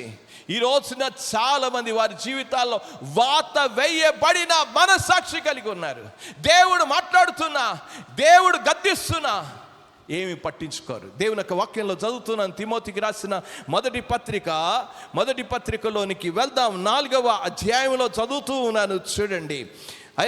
2వ వచనానికి 1, 2, 3 వచనాలు చదువుతున్నాను. అయితే కడవరి దినాలలో కొందరు అబద్ధికుల వేషధారణ వలన మోసపరచు ఆత్మల యందు దయ్యముల బోధ యందు లక్ష్యముంచి విశ్వాస భ్రష్టులగుదురని ఆత్మ తేటగా చెప్పుచున్నాడు. ఆ అబద్ధికులు వాత వేయబడిన మనస్సాక్షి గలవారై దేవుని వాక్యం వింటున్నా సరే వారి ఎంత మాత్రం కూడా సెన్సిటివ్ కాదు. నేను చెప్పాను, కుష్ఠరోగులకి ముళ్ళు గుచ్చుకున్నా వాడికి తెలియదు, స్పృహ లేదు. ఈరోజు దేవుని వాక్యం ప్రకటింపబడుతున్నా స్పృహ లేదు. హృదయానికి గుచ్చుకో, మారరు. వారి పాప జీవితం మారరు. వీరు ఎటువంటి రీతిగా వీరిని బట్టి దేవుని నామము దూషింపబడుతుంది. వీరి వలన చర్చికి వస్తున్నావు, కానీ చర్చికి వచ్చడం వలన నువ్వు దేవుని నామము అన్యజనుల మధ్యలో దూషింపబడుతుంది. ఇది అడగడంలా, ఇదే చెప్పాడు. కింద చెప్పాడు, వీరి వలన దేవుని నామానికి అవమానం. చాలామంది వారి జీవితాల్లో వాత వేయబడిన మనస్సాక్షి.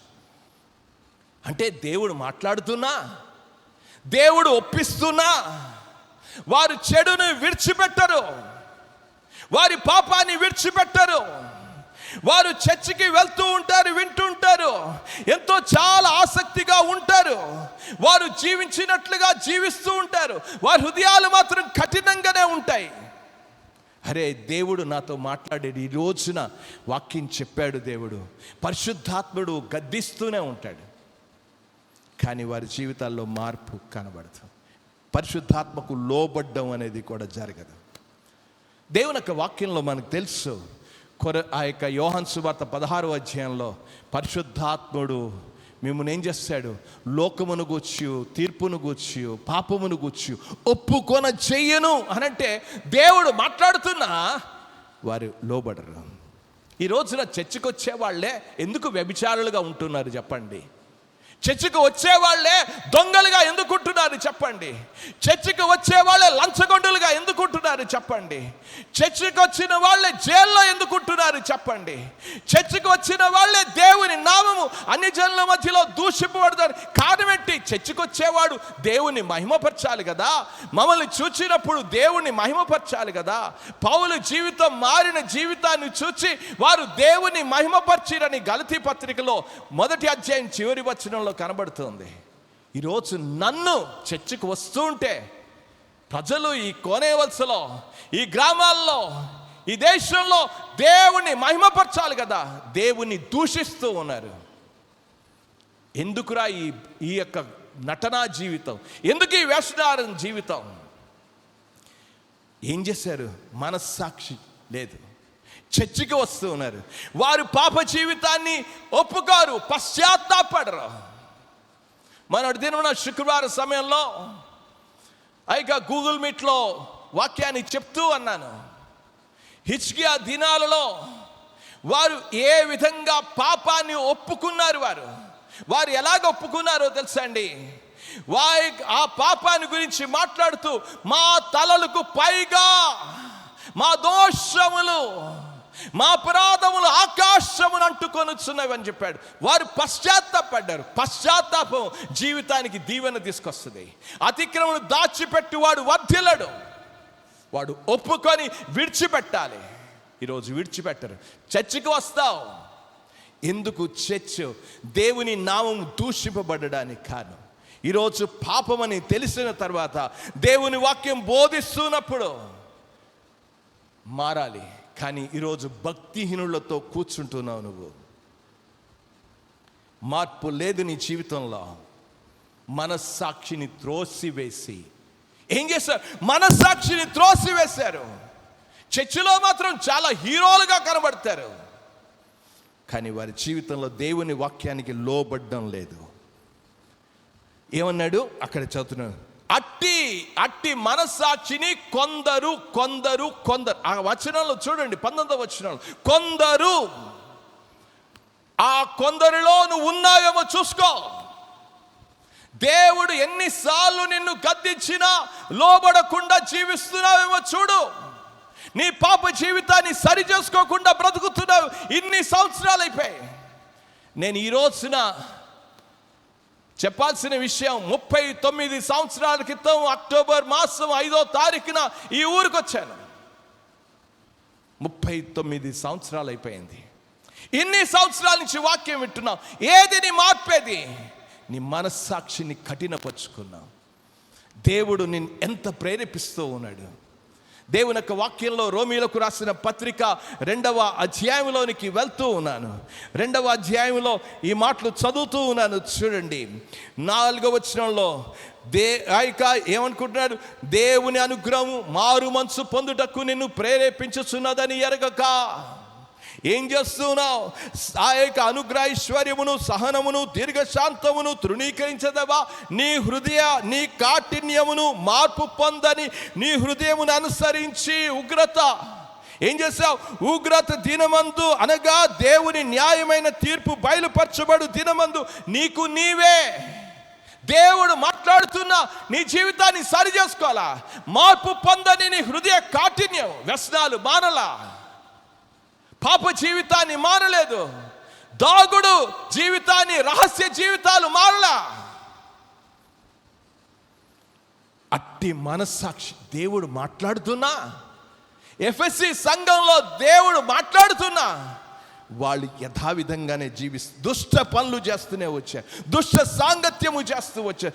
సాంగత్యములో కొందరు ఏమన్నాడు? అట్టి మనస్సాక్షిని కొందరు త్రోసి పక్కకు పెట్టేశారు. మా కులం కావాలి, మా యొక్క బంధువులు కావాలి, విడిచిపెట్టేస్తామండి. విడిచిపెట్టలేమండి. ఏం మానేస్తాం? మనస్సాక్షిని కూడా త్రోసివేశాడు. దేవుని మనస్సాక్షి. దేవుడు తెలీదా నీ జీవితంలో? వాక్యం చదువుతున్నా నీకు తెలీదా? వాక్యం వింటున్నా నీకు తెలియదా? నీ మనస్సాక్షి నిన్ను గద్దించడం లేదా? మనస్సాక్షి నిన్ను పడవడం లేదా? దేవుని వాక్యంలో మన యొక్క ఆయన ముఖకాంతిలో మన రహస్య పాపములు కనబడడం లేదా? అక్కడ యేసుప్రభు వారు కింద రాస్తూ ఉన్నారు, వ్యభిచారంలో పట్టబడిన స్త్రీని అక్కడ రాస్తూ ఉన్నప్పుడు, అరే వాళ్ళకుందండి మనస్సాక్షి. చూడండి ఒకసారి చదువుతూ ఉన్నా. ఈ రోజున ఒక్క వాక్యాన్ని రాస్తుండగానే వాళ్ళ మనస్సాక్షి గద్దింపబడిందంట. చదువుతున్నాను చూడు ఎంత అద్భుతమైన విషయాన్ని అక్కడ రాశాడు. యోహాను సువార్త 8వ అధ్యాయానికి రండి. 8వ అధ్యాయంలో ఫుట్ నోట్లో 1 అని ఉన్నది చూడండి, కింద ఉంది చూడండి. ప్రాచీన ప్రతిలో మనస్సాక్షి చేత గద్దింపబడిన వారై, గద్దింపబడగానే ఒకడొకడు లేచి వెళ్ళిపోయాడు. ఈ రోజున మనస్సాక్షి దేవుడు వాక్యము చేత గద్దింపబడితే వెళ్ళిపోతావు, కానీ మారవు. పోయినసారి కూడా చెప్పాను, ఫెలిక్స్ ఏం చేశాడు? మరొకసారి వింటాలే అన్నాడు. మరొకసారి వింటాడంట. ఈ రోజున దేవుని వాక్యము నిన్ను గద్దిస్తున్నప్పుడు లోబడుతున్నావా? మంచి మనస్సాక్షిని త్రోసేసావు. రెండవది ఏం చెప్పాడు అనంటే, రండి ఆ యొక్క తిమోతికి రాసిన పత్రికలోనికే వెళ్దాం. తిమోతికి రాసిన మొదటి పత్రికలోనికే వెళ్దాం. అక్కడ చెప్తూ ఉన్నాడు చూడండి, విశ్వాస విషయమై. విశ్వాసము ఏంటి? విశ్వాసాన్ని కూడా త్రోసిపుస్తున్నాడు. దేవుడు వద్దండి, ఈ రోజున దేవుని వాక్యం వద్దండి. విశ్వాస జీవితం అనేది చాలా ప్రాముఖ్యం.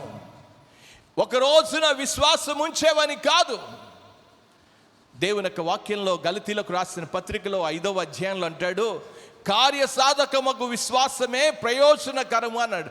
ఆ యొక్క విశ్వాసం కొనసాగించుకోవాలి ప్రభు రాకడ వరకు. ఆ యొక్క కొనసాగించుకునే, అందుకే అన్నాడు, మంచి పోరాటమును పోరాడము, నీ విశ్వాసమును కాపాడుకో. నా పరుగును కడముట్టించుకుంటే నా విశ్వాసమును కాపాడుకుంటుని. విశ్వాసం చాలా ప్రాముఖ్యం. ఏంటంట, కొందరు ఇప్పుడు ఏమయ్యారంట, చదువుతూ ఉన్నాను చూడు, కొందరు అట్టి మనస్సాక్షిని కొందరు త్రోసివేసి విశ్వాస విషయమై బద్దలైపోయినట్లుగా చూస్తూ ఉన్నాం. అంటే అర్థం ఏంటి? అక్కడ కింద చదవండి, బద్దలైపోయిన వారి వలె చెడి ఉన్నారు, చెడిపోయారు. నీ విశ్వాస జీవితం పోయిందా? చెడిపోయావు, భ్రష్టుడైపోయావు. అందుకే చెప్పాడు, విశ్వాస భ్రష్టులగుదురని ఆత్మ తేటగా చెప్పుతున్నాడు. దేవుని యందు విశ్వాసం ఉందా అసలు? ఈ రోజున విశ్వాసాన్ని గట్టిగా పట్టుకోవాల్సిన అవసరం ఉంది. నేను చెప్పాను మీకు గతంలో చెప్తూ, ఒక బుక్ను కూడా మీకు చెప్పుకుంటూ వచ్చాను.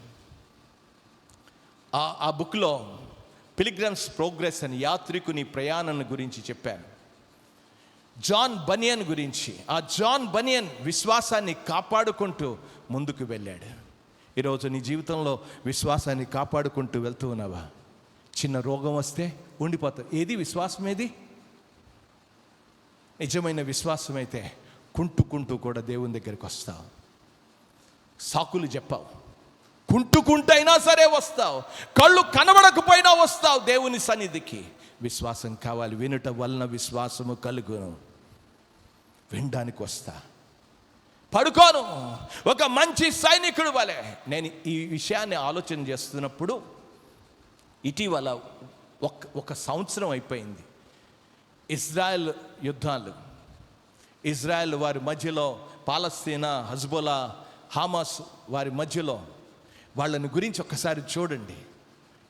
అరే వాళ్ళు ఏ రీతిగా ఒక సైనికులుగా జాయిన్ అవ్వడానికి, అరే చిన్న పిల్లలు, యవనస్సులు, ఆడపిల్లలు సైన్యంలో చేరిపోతున్నారు. వాళ్ళు మా దేశాన్ని మేము కాపాడుకోవాలి, మా దేశాన్ని మేము కాపాడుకోవాలి. ఒకసారి చూడండి, కావలిస్తే మీకు న్యూస్లో, మీ వీడియోస్లో చూడండి. దేవుని కోసం పోరాడాలి అనుకుని ఈ రోజున నీ విశ్వాస జీవితాన్ని గురించి పోరాడవా? సంఘం కోసం పోరాడవా? విశ్వాస సంబంధమైన మంచి పోరాటమును పోరాడు. వీరు ఏం చేశారంట? త్రోసిపుచ్చి పక్కకు పెట్టేసి ఏమైపోయారు? ఓడబద్దలై. అంతే. ఓడబద్దలైపోతే ఏమవుతుంది? మునిగిపోయారు, చెడిపోయారు. ఈ రోజున చాలా మంది వారి జీవితాల్లో చెడిపోయారు, విశ్వాస భ్రష్టులైపోయారు. ఇది మనకు కావాల్సింది ఏంటంటే, రెండు కావాలి. ఏమేం కావాలి?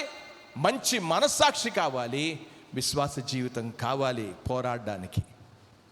మూడవది ఏంటి? అసలు పోరాడడానికి ఒక మంచి ఉదాహరణ ఇచ్చాడు. ఏమి ఇచ్చాడో చూద్దాం. దేవుని యొక్క వాక్యంలో చదువుతూ ఉన్నాను. తిమోతికి రాసిన పత్రికలోనికి వెళ్దాం. 19వ వచనం, ఆ మాటలో 20వ వచనంలో నుంచి చదువుదాం. చూడండి, కొందరు అని చెప్పాడు. ఎవరు వాళ్ళు? కొందరు కింద ఇచ్చాడు. 20 వచనంలో వారిలో కొందరు అని చెప్పి, వారిలో ఎవరున్నారంట? హుమయోనును అలెగ్జాంద్రియను ఉన్నారు. వీరు దూషింపకుండా శిక్షింపబడుటకై వీరిని సాతానుకు అప్పగించి తిని. ఈ మాటలు ఒక్కసారి చాలా భయంకరంగానే ఉన్నాయి, ఇవి చాలా తీవ్రంగానే ఉన్నాయి. మనం పోరాడడానికి మంచి మనస్సాక్షి కావాలి, విశ్వాసం కావాలి. వీరేం చేశారంట? వాటిని త్రోసివేసి, ఎవరున్నారు అంటే మేము పోరాడమండి, ఎలాగ పోయినా పర్వాలేదు, ఏమి గద్దించాం, ఏమి చెప్పాం. ఇప్పుడు ఏమంటున్నాడంటే, వారిని ఏం చెప్పాడు? వారి గురించి మాట్లాడుతున్నప్పుడు, ఈ మంచి పోరాటాన్ని పోరాడడానికి ఎవరిని తొలగించేయాలి? వీరిని తీసేయి. ఎవరిని తీసేయాలి? అక్కడ చెప్తూ ఉన్నాడు, చదువుతూ ఉన్నాను చూడండి. మొదటిది ఏం చెప్పాడు?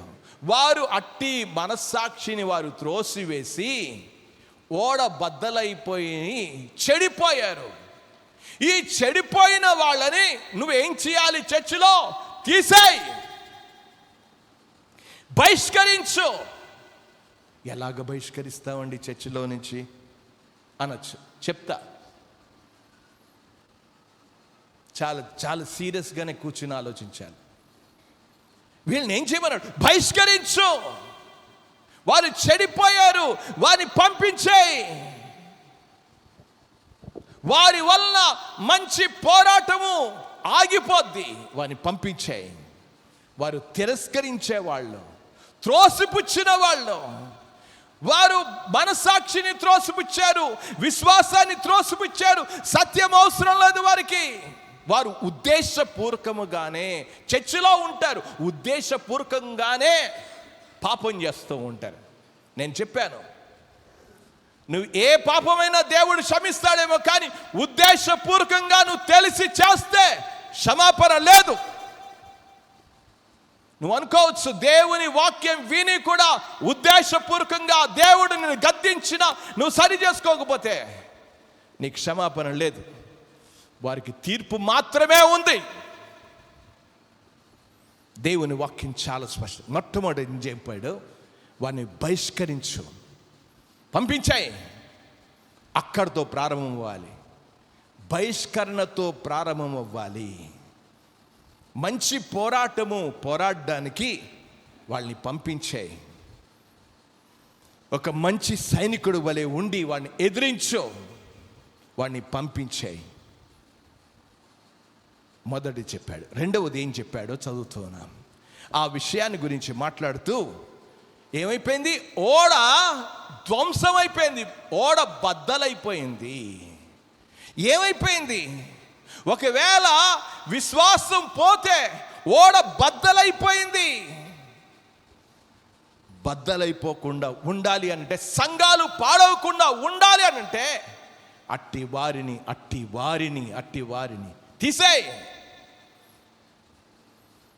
తీసే అని చెప్పాడు. అలాంటి వారిని ఉండనివద్దు. ఓడ బద్దలైపోయింది, పక్కకి వెళ్ళిపోతూ ఉన్నారు వారు. ప్రమాద హెచ్చరికలు చేసిన వినలే. పౌలు చెప్పాడు, పౌలు ఓడలో ప్రయాణం చేస్తున్నప్పుడు వద్దండి అని చెప్పాడు. సైనికులకి చెప్పాడు, ఓడ ప్రయాణికుడు చెప్పాడు, కెప్టెన్కి చెప్పాడు. లేదు పౌలు మాట వినలే. ఓడ బద్దలైపోయింది. ఏదో కృప చూపించాడు దేవుడు, పౌలు ద్వారా ఓడలో ఉన్న వారిని అందరినీ రక్షించాడు. కానీ ఈ రోజున ప్రియమైన వారా, ఓడ బద్దలైపోతుంది, సంఘాలు బద్దలైపోతున్నాయి. ఎవరి వలన? మూడవది ఎవరు? వారు హుమయోనును అలెగ్జాంద్రియ. ఇద్దరు ఉన్నారు చర్చిలో. ఉంటారు వీళ్ళు, ఉండరని చెప్పడం, ఉంటారు వీళ్ళు. ఎవరు వీళ్ళు? ఈ ఇద్దరు ఏం చేశాడంట? పౌలు దేనికి అప్పగించాడో చదువుతున్నాను చూడండి. వీరిని, ఆ కింద వచ్చిన ఆఖరిలో వీరిని సాతానుకు అప్పగించి. సాతానుకి. నేను అప్పుడప్పుడు అదే చేస్తూ ఉంటా. దేవా, నేనేం చేయలేను, వీడిని వదిలేస్తున్నా, వాడి కొరకు ఇంకా ప్రార్థన చేయను. ప్రార్థన చేయను, వదిలేస్తా. నేను క్లియర్గానే చెప్తున్నా, ఏమి దాచిపెట్టడంలా. వీరిని సాతానుకు అప్పగించి తిని, చాలా భయంకరమైన శిక్ష అది అనుకుంటున్నారు చాలామంది. పౌలు తిమోతికి చెప్తున్న విషయాన్ని ఒక్కసారి అర్థం చేసుకోండి. ఒక సేవకుడు చాలా సీరియస్గానే ఈ విషయాలు చెప్తూ ఉన్నా, దాన్ని పౌలు తిమోతికి చెప్పాడు. తిమోతికి రాసిన పత్రికలో నుంచి మనం ధ్యానం చేస్తూ ఉన్నాం. ఏమైంది? వీరు సంఘంలో నుంచి వీరిని బహిష్కరించు, వారి సహవాసం నుంచి కట్ చేయి, తొలగించు. క్యాన్సర్ అనేది ఒక చిన్న కణం ఉంటే శరీరం అంతా పాడైపోతుంది, అంతే, చర్చ్ అంతా పాడైపోతుంది. అందుకే వారిని అప్పగించు. ఈ హుమేన్ ఎవడు? ఫస్ట్ హుమేన్ ఎవడు? వీడు దేవుని యొక్క వాక్యంలోనికి రండి. ఆ హుమేను గురించి మొట్టమొదటి అర్థం చేసుకుందాం. వీడు ఎలాంటి వాడో, ఈ రోజున చర్చిలో ఎలాంటి వాడుగా ఉంటాడో అది చూడండి. ఉన్నావా లేదా చూడు. హుమేన్లు ఇక్కడ చాలామంది ఉన్నారు. నేను నేరుగానే చెప్తూ ఉన్నా, హుమేన్లు ఉన్నారు చాలామంది. చూడండి, దేవుని యొక్క వాక్యంలో చదువుతూ ఉన్నా. తిమోతికి రాసిన 2వ పత్రికలోనికి రండి. 16వ వచనం నుంచి చదువుతున్నాను. అపవిత్రమైన వట్టి మాటలకు విముఖుడవై ఉండుము. అట్టి మాట్లాడువారు మరి ఎక్కువగా భక్తిహీనులగుదురు. కొరికి పుండు ప్రాకినట్టుగా ఉన్నట్టు వారి మాటలు ప్రాకును. వారిలో హుమేను ఏటట? చర్చిలో అపవిత్రమైన మాటలు, పనికి మాలిన మాటలు మాట్లాడే చర్చిలో ఉంటారు వీళ్ళు, హుమేన్లు. వీరే కొరికి పుండు అంటే క్యాన్సర్. చర్చ్ అంతా కూడా పాడైపోతుంది వీరి వలన. సంఘాలు పాడైపోవడానికి కారణం ఇక్కడ చెప్తూ ఉన్నాడు. వాడు పనికి మాలిన మాటలు మాట్లాడేవాడు. పేర్లు పెట్టి చెప్పాడు.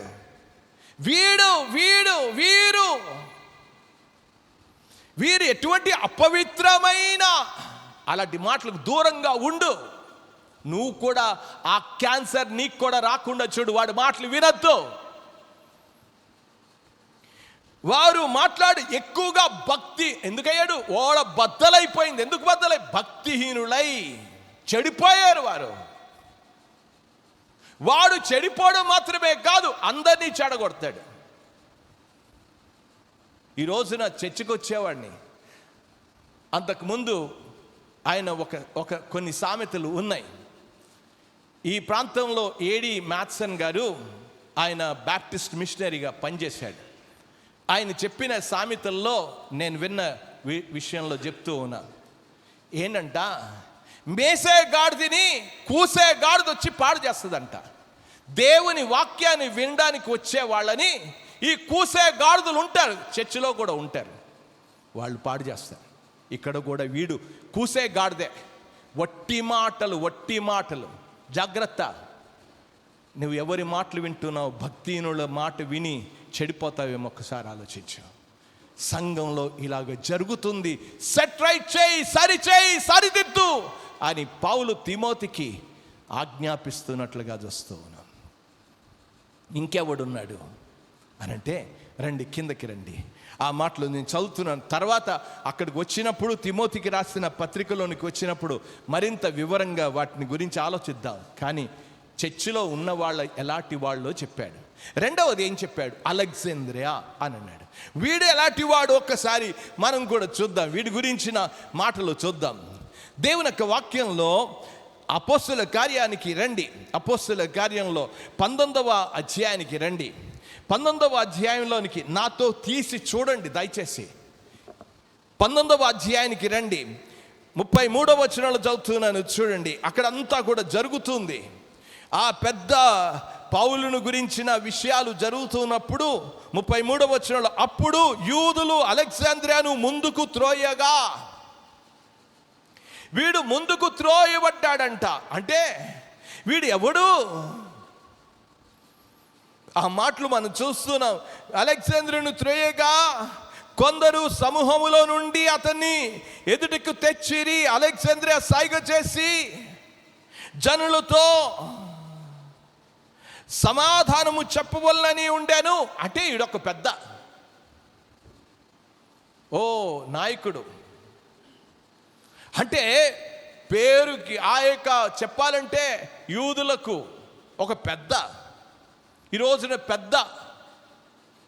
ఈ పెద్ద ఏంటి అని అంటే ఎలాంటి వాడో తెలుసా? వీడు నాయకత్వం, వాడు అధికారాన్ని కోరుకునేవాడు.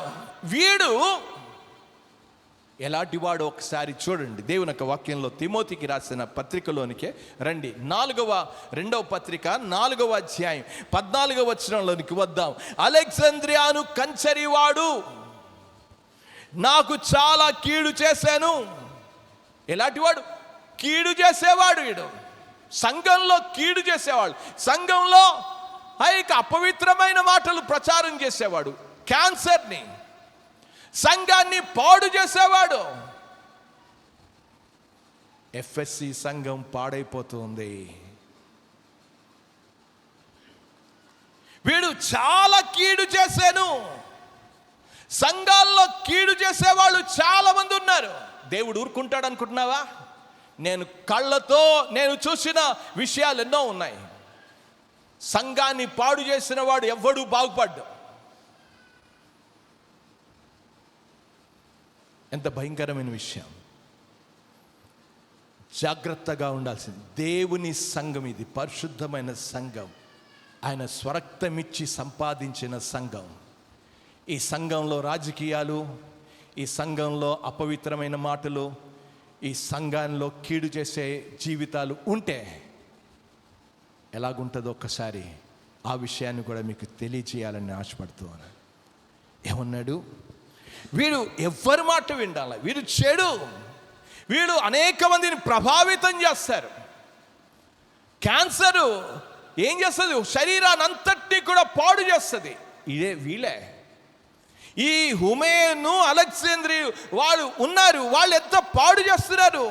ఇప్పుడు ఏం వాడితో పోరాడు.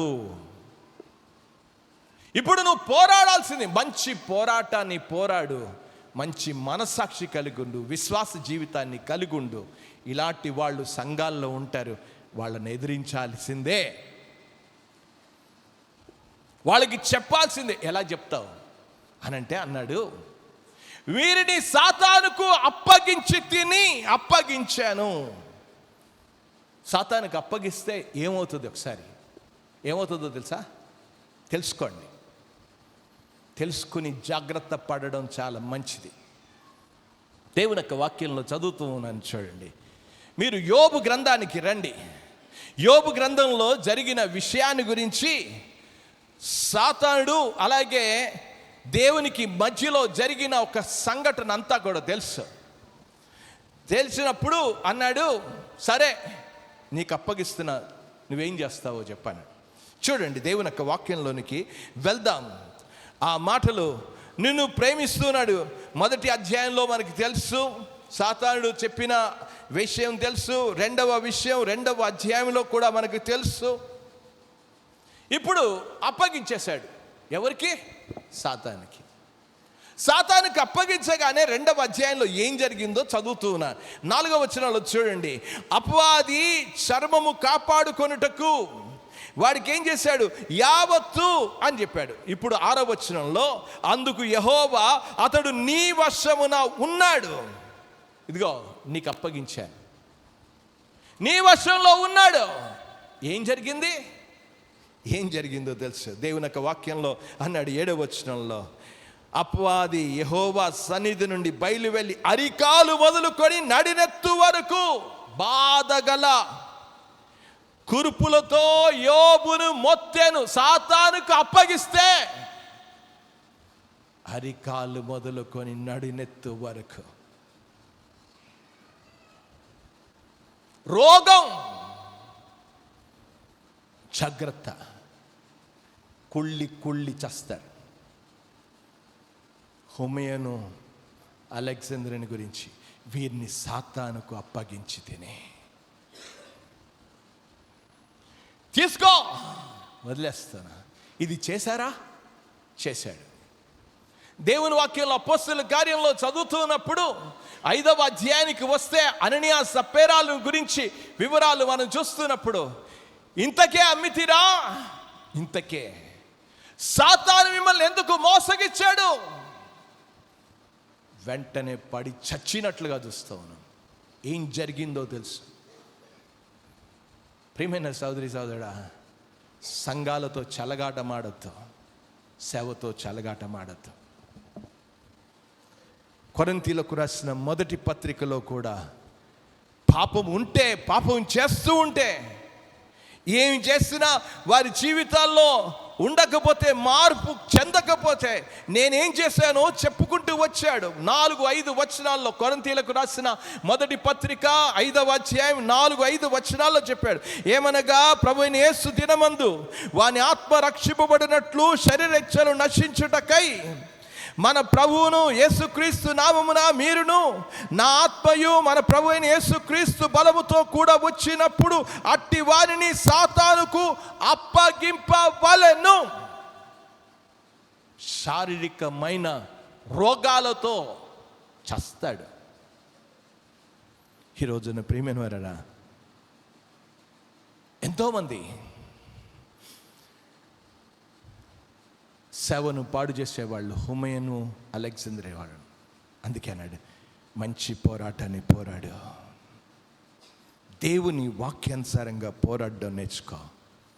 మంచి, అక్కడ చెప్పాడు, మంచి పోరాటం, మంచి మనస్సాక్షి కలిగి, విశ్వాసాన్ని కలిగి పోరాడు.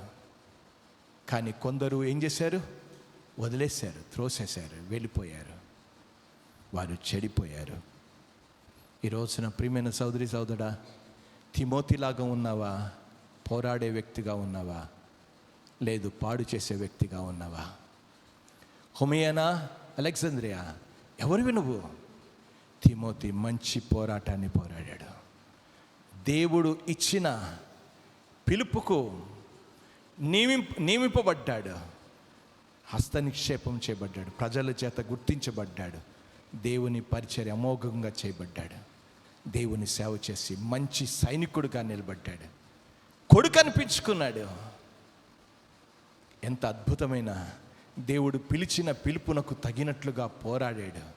ఈరోజు దేవుడు నన్ను పిలిచాడు, క్రైస్తవుడిగా పిలిచాడు, విశ్వాసిగా పిలిచాడు, సేవకుడిగా పిలిచాడు. మంచి పోరాటాన్ని పోరాడదామా? లేదండి, అధికారాలు కావాలి, అలెగ్జాంద్రియా లాగా ఉందామా? హుమయూన్ లాగా లోపల ఈ కొరికి పుండులాగా, క్యాన్సర్ లాగా అపవిత్రమైన మాటలు చెప్పుకుంటూ జీవిద్దామా? ఎలాగుంటావు ఒకసారి ఆలోచించు. హుమయూను, అలెగ్జాంద్రియాకి వచ్చిన శిక్ష నీ మీదికి రాకూడదు. అందుకే తిమోతి సంఘాలు పాడైపోతుంటే బాగు చేయడానికి మంచి పోరాటాన్ని పోరాడమని చెప్పాడు. ఈ రోజున మన సంఘాలు కాపాడుకోవడానికి, ఇశ్రాయేలు ప్రజలు వారి దేశాన్ని, వారి యొక్క ప్రజలను కాపాడుకోవడానికి స్త్రీ పురుషులు అందరి యవనస్తులు, తల్లులు, ఆడపిల్లలు అందరూ కూడా, మగవాళ్ళందరూ కూడా 90 లక్షల మంది ఉన్న జనాభా అండి. 1 కోటి కూడా కాదు, 90 లక్షల జనాభా. 1 సంవత్సరం వారు పోరాడుతూనే వచ్చారు. ఒకవైపు నుంచి ఇరాన్, ఒకవైపు నుంచి ఇరాక్, అంతకు ముందు ఒకవైపు నుంచి చుట్టూ ఉన్న అరబ్ దేశాలు, ఒకవైపు నుంచి హమాస్. ఎంతమంది దాడి చేసిన 1 సంవత్సరం. వారికి తిండి ఎలాగొచ్చింది? వారు ఏంటి? దేనికోసం? ఒకే ఒక సమర్పణ, మా దేశాన్ని మేము కాపాడుకోవాలి. ఈరోజు మనం కూడా ఇక్కడ కూర్చున్న వాళ్ళం, చిన్నలేంటి పెద్దలేంటి, మన సంఘాన్ని కాపాడుకోవాలి, మన విశ్వాసాన్ని కాపాడుకోవాలి, మన కుటుంబాన్ని కాపాడుకోవాలి.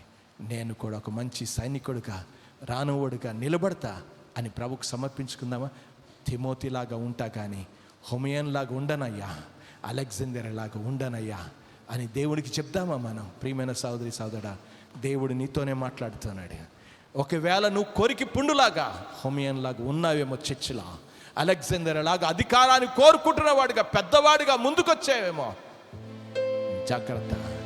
దేవుని సంఘాలను పాడు చేసి అలాంటి రీతిగా జీవించవద్దు. దేవునికి అందరం కలిసి పోరాడతాం, మంచి పోరాటాన్ని పోరాడతాం. దేవా నాకు ఇచ్చావు, దేవా నేను పోరాడడానికి నువ్వు సర్వాంగ కవచాన్ని ఇచ్చావు, నేను ధరించుకొని నేను పోరాడతానయ్యా. వెనుకకు తిరగనయ్యా, లోతులాగా వెనకాలకు చూడనయ్యా, దేమాలాగా వెనకాలకు చూడనయ్యా, హుమయూన్ లాగా అలెగ్జాండర్ లాగా విశ్వాసాన్ని మనసాక్షిని త్రోసివేయనయ్యా. నేను ముందుకే సాగుతా, ముందుకే వెళ్తానయ్యా. ప్రియమైన సోదరి సోదరుడు, ఒక్క మాట చెప్తామా?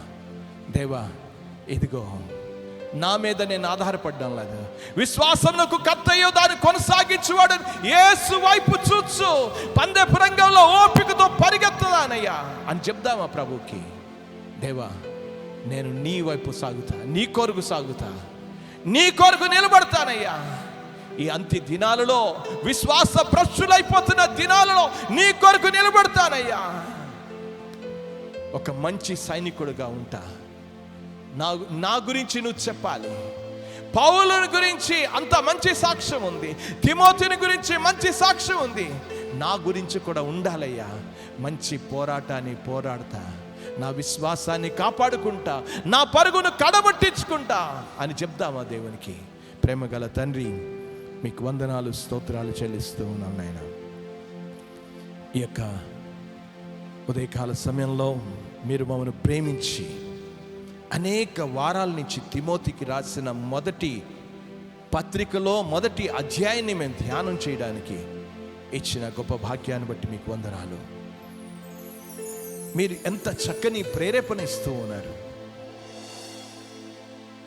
పోరాడము, పోరాడము, పోరాడము, వెనుకకు తిరగవద్దు, విశ్వాసాన్ని కాపాడుకో, మంచి మనసాక్షి కలిగి ఉండాలి. కొందరు త్రోసిపుచ్చి వెళ్ళిపోయిన వారు చెడిపోయారు, పాడైపోయారు, భ్రష్టులైపోయారు. నేను అలాంటి కోవలో ఉండకూడదయ్యా. తిమోతిలాగా పోరాడే వ్యక్తిగా నన్ను ఉంచు. నీ వాక్యము చేత నన్ను గద్దించినప్పుడు నేను సరి చేసుకోవడానికి నీ కృప నాకు దయచేయి నాయనా. నేను పశ్చాత్తాపడడానికి సహాయం చేయి. నీ వాక్యము చేత గద్దించబడినప్పుడు నేను సరి చేసుకుని నేను పోరాడే యోధుడిగా నిలబడడానికి నీ కృప అనుగ్రహించండి, సహాయం చేయండి. విత్తబడిన వాక్యం ప్రతి హృదయంలో మంటను దయచేయండి. మీరే మహిమ పొందండి. మహిమ ఘనత ప్రభావాలు మీకు ఆరోపిస్తూ యేసు పరిశుద్ధమైన నామమున ప్రార్థించి వేడుకుంటున్నాము తండ్రి. ఆమేన్, ఆమేన్, ఆమేన్.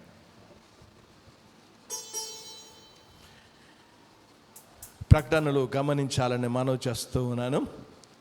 ఈరోజు చుక్కవాడ వాళ్ళు కూడా ఇక్కడే వచ్చారు. మరి చుక్కవాడలో ఆరాధన ఉండదు.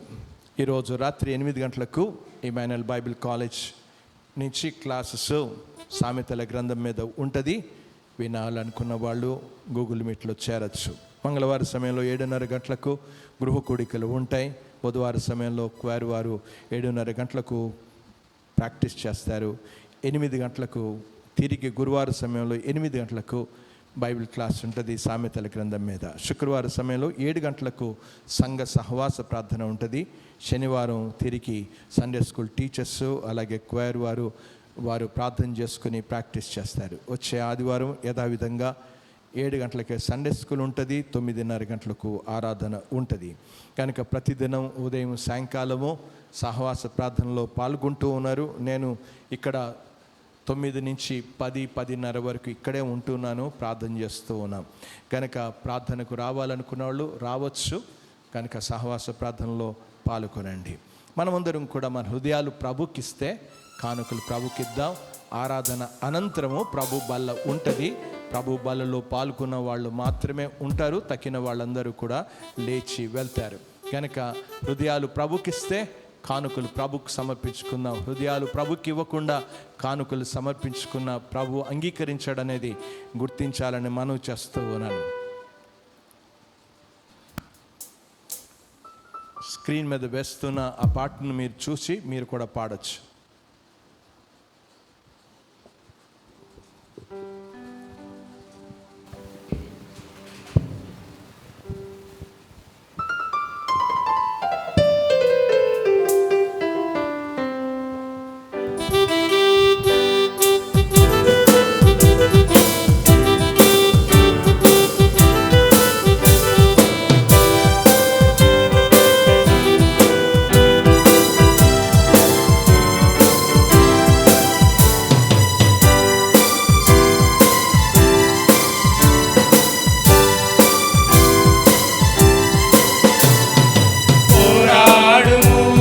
మంచి పోరాటము సాధించుము నిత్య జీవము నీతిని భక్తిని విశ్వాసమును ప్రేమను ఓర్పును సాత్వికమును సాధించుకొనుటకై పోరాడుము పోరాడుము మంచి పోరాటము సాధించుము నిత్య జీవము నీతిని భక్తిని విశ్వాసమును ప్రేమను ఓర్పును సాత్వికమును సాధించుకొనుటకై పోరాడుము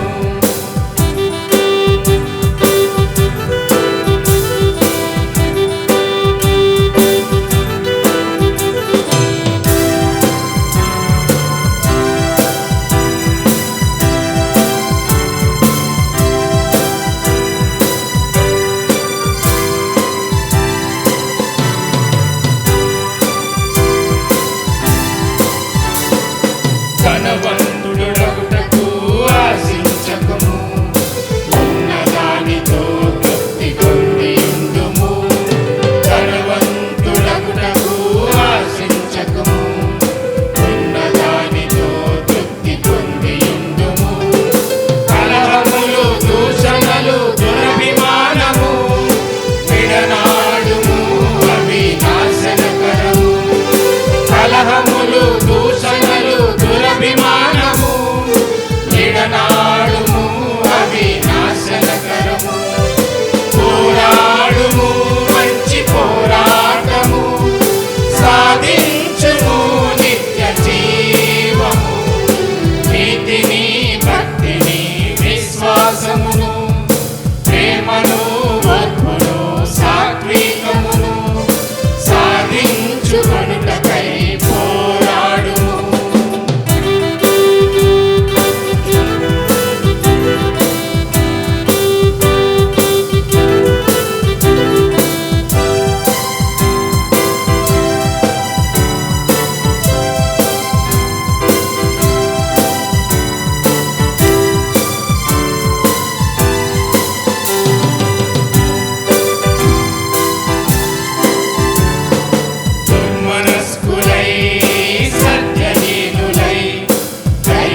దుర్మనస్కులై సత్యహీనులై దైవభక్తి లాభమనుక వ్యర్థవాదము.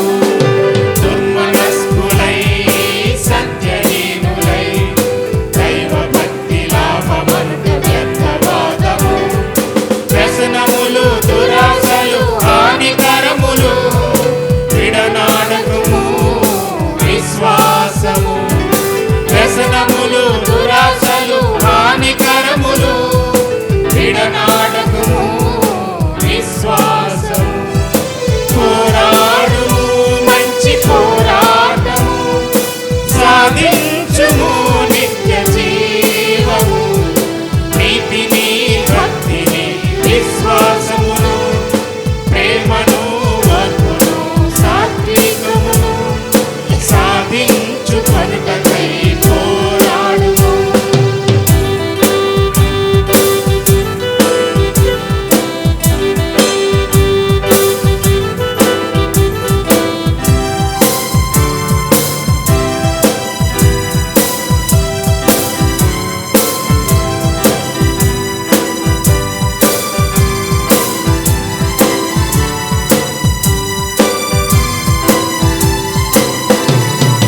ధనవంతుడగుటకు ఆశించకము ఉన్నదానితో తృప్తి పొందియుండుము.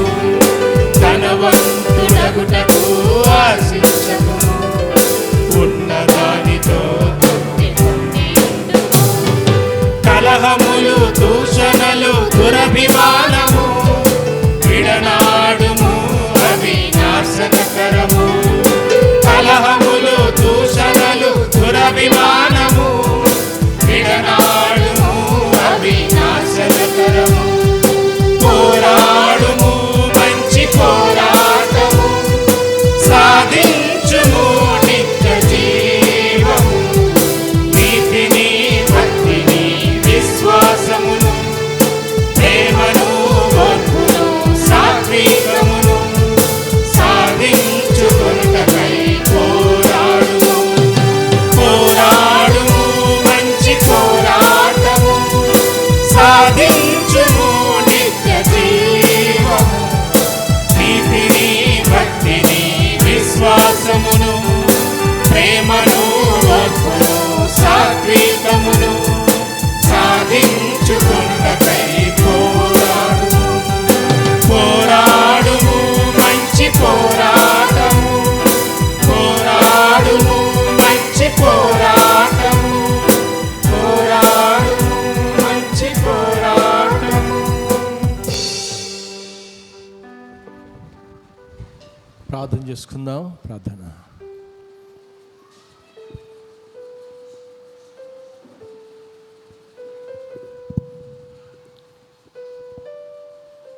ప్రేమగల తండ్రి, మీరు మమ్మల్ని ప్రేమిస్తూ ఉన్నారు, మీరు మమ్మల్ని గద్దిస్తూ ఉన్నారు, మమ్మల్ని సరిచేస్తూ ఉన్నారు, మమ్మల్ని ప్రోత్సహిస్తూ ఉన్నారు, మమ్మల్ని నిలబెడుతూ ఉన్నారు. మీకు వందనాలు, స్తోత్రాలు.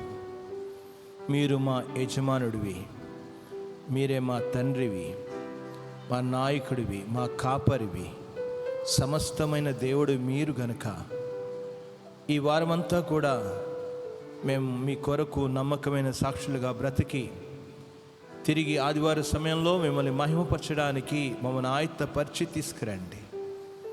వాక్యం విన్నాం, మంచి పోరాటాన్ని పోరాడడానికి మంచి మనసాక్షి విశ్వాసాన్ని కలిగి మేము పోరాడడానికే సహాయం చేయండి.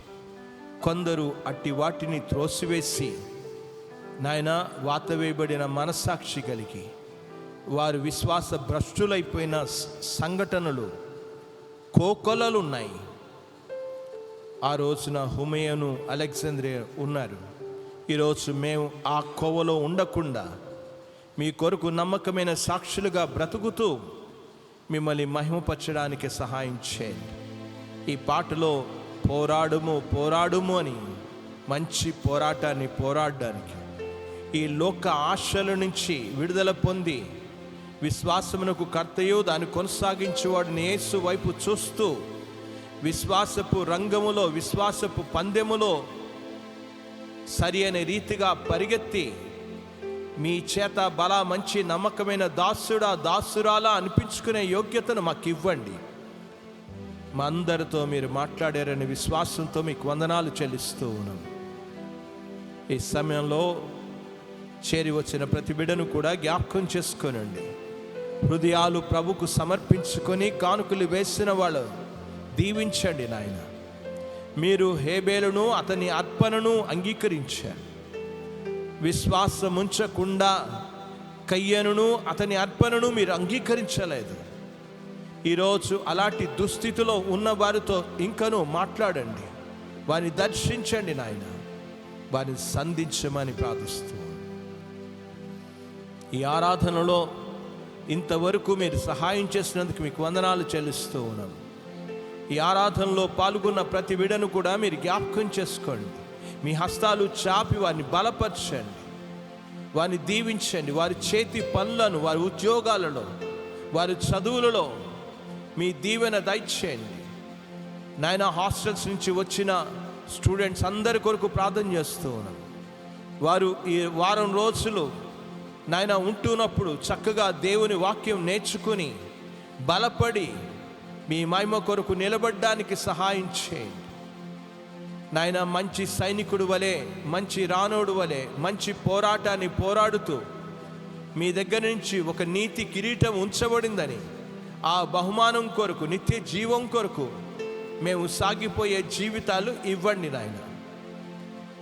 ఒక్కొక్కరిని కూడా మీరు బలపరిచి పంపించమని, క్రీస్తు ఐశ్వర్యం చొప్పున ప్రతి అవసరతను, ప్రతి అక్కరను ప్రతి గృహంలో తీర్చండి నాయన. ఏ శరీరంలో ఏ మానసిక రుగ్మతలతో బాధపడుతున్నారు, యేసు నామములో వారికి స్వస్థతను దయచేయండి. మీ నామంలో స్వస్థత ఉంది, మీ నామంలో విడుదల ఉన్నదని వారు గ్రహించి సంపూర్ణమైన స్వస్థత అనుభవించడానికి మీ కృప దయచేయండి. ఈ దినమున టెట్ ఎగ్జామ్ రాయడానికి వెళ్ళిన బిడ్డలను పోయిన వారమున, ఈ వారం, వచ్చే వారమున వారు రాస్తున్న ఆ బిడ్డలందరికీ గొప్ప జయం ఇవ్వండి నాయన. సహాయం చేయమని ప్రార్థిస్తూ బిడ్డలందరినీ కూడా దీవించి పంపించమని యేసు శక్తిగల నామమున ప్రార్థించి వేడుకుంటున్నాము తండ్రి, ఆమేన్. మన తండ్రి అయిన దేవుని ప్రేమయు, నిజ రక్షకుడైన యేసుక్రీస్తు కృపయు, పరిశుద్ధాత్మిక ఆదరణ సహవాసమును, సన్నిధిని ఈ స్థలంలో చేరిన బిడ్డలకును, ఆయన విశ్వాసం వచ్చిన బిడ్డలకు సదాకాలము తోడయుండి నడిపించునుగాక. ఆమేన్. ఆశీర్వాదము మా మీద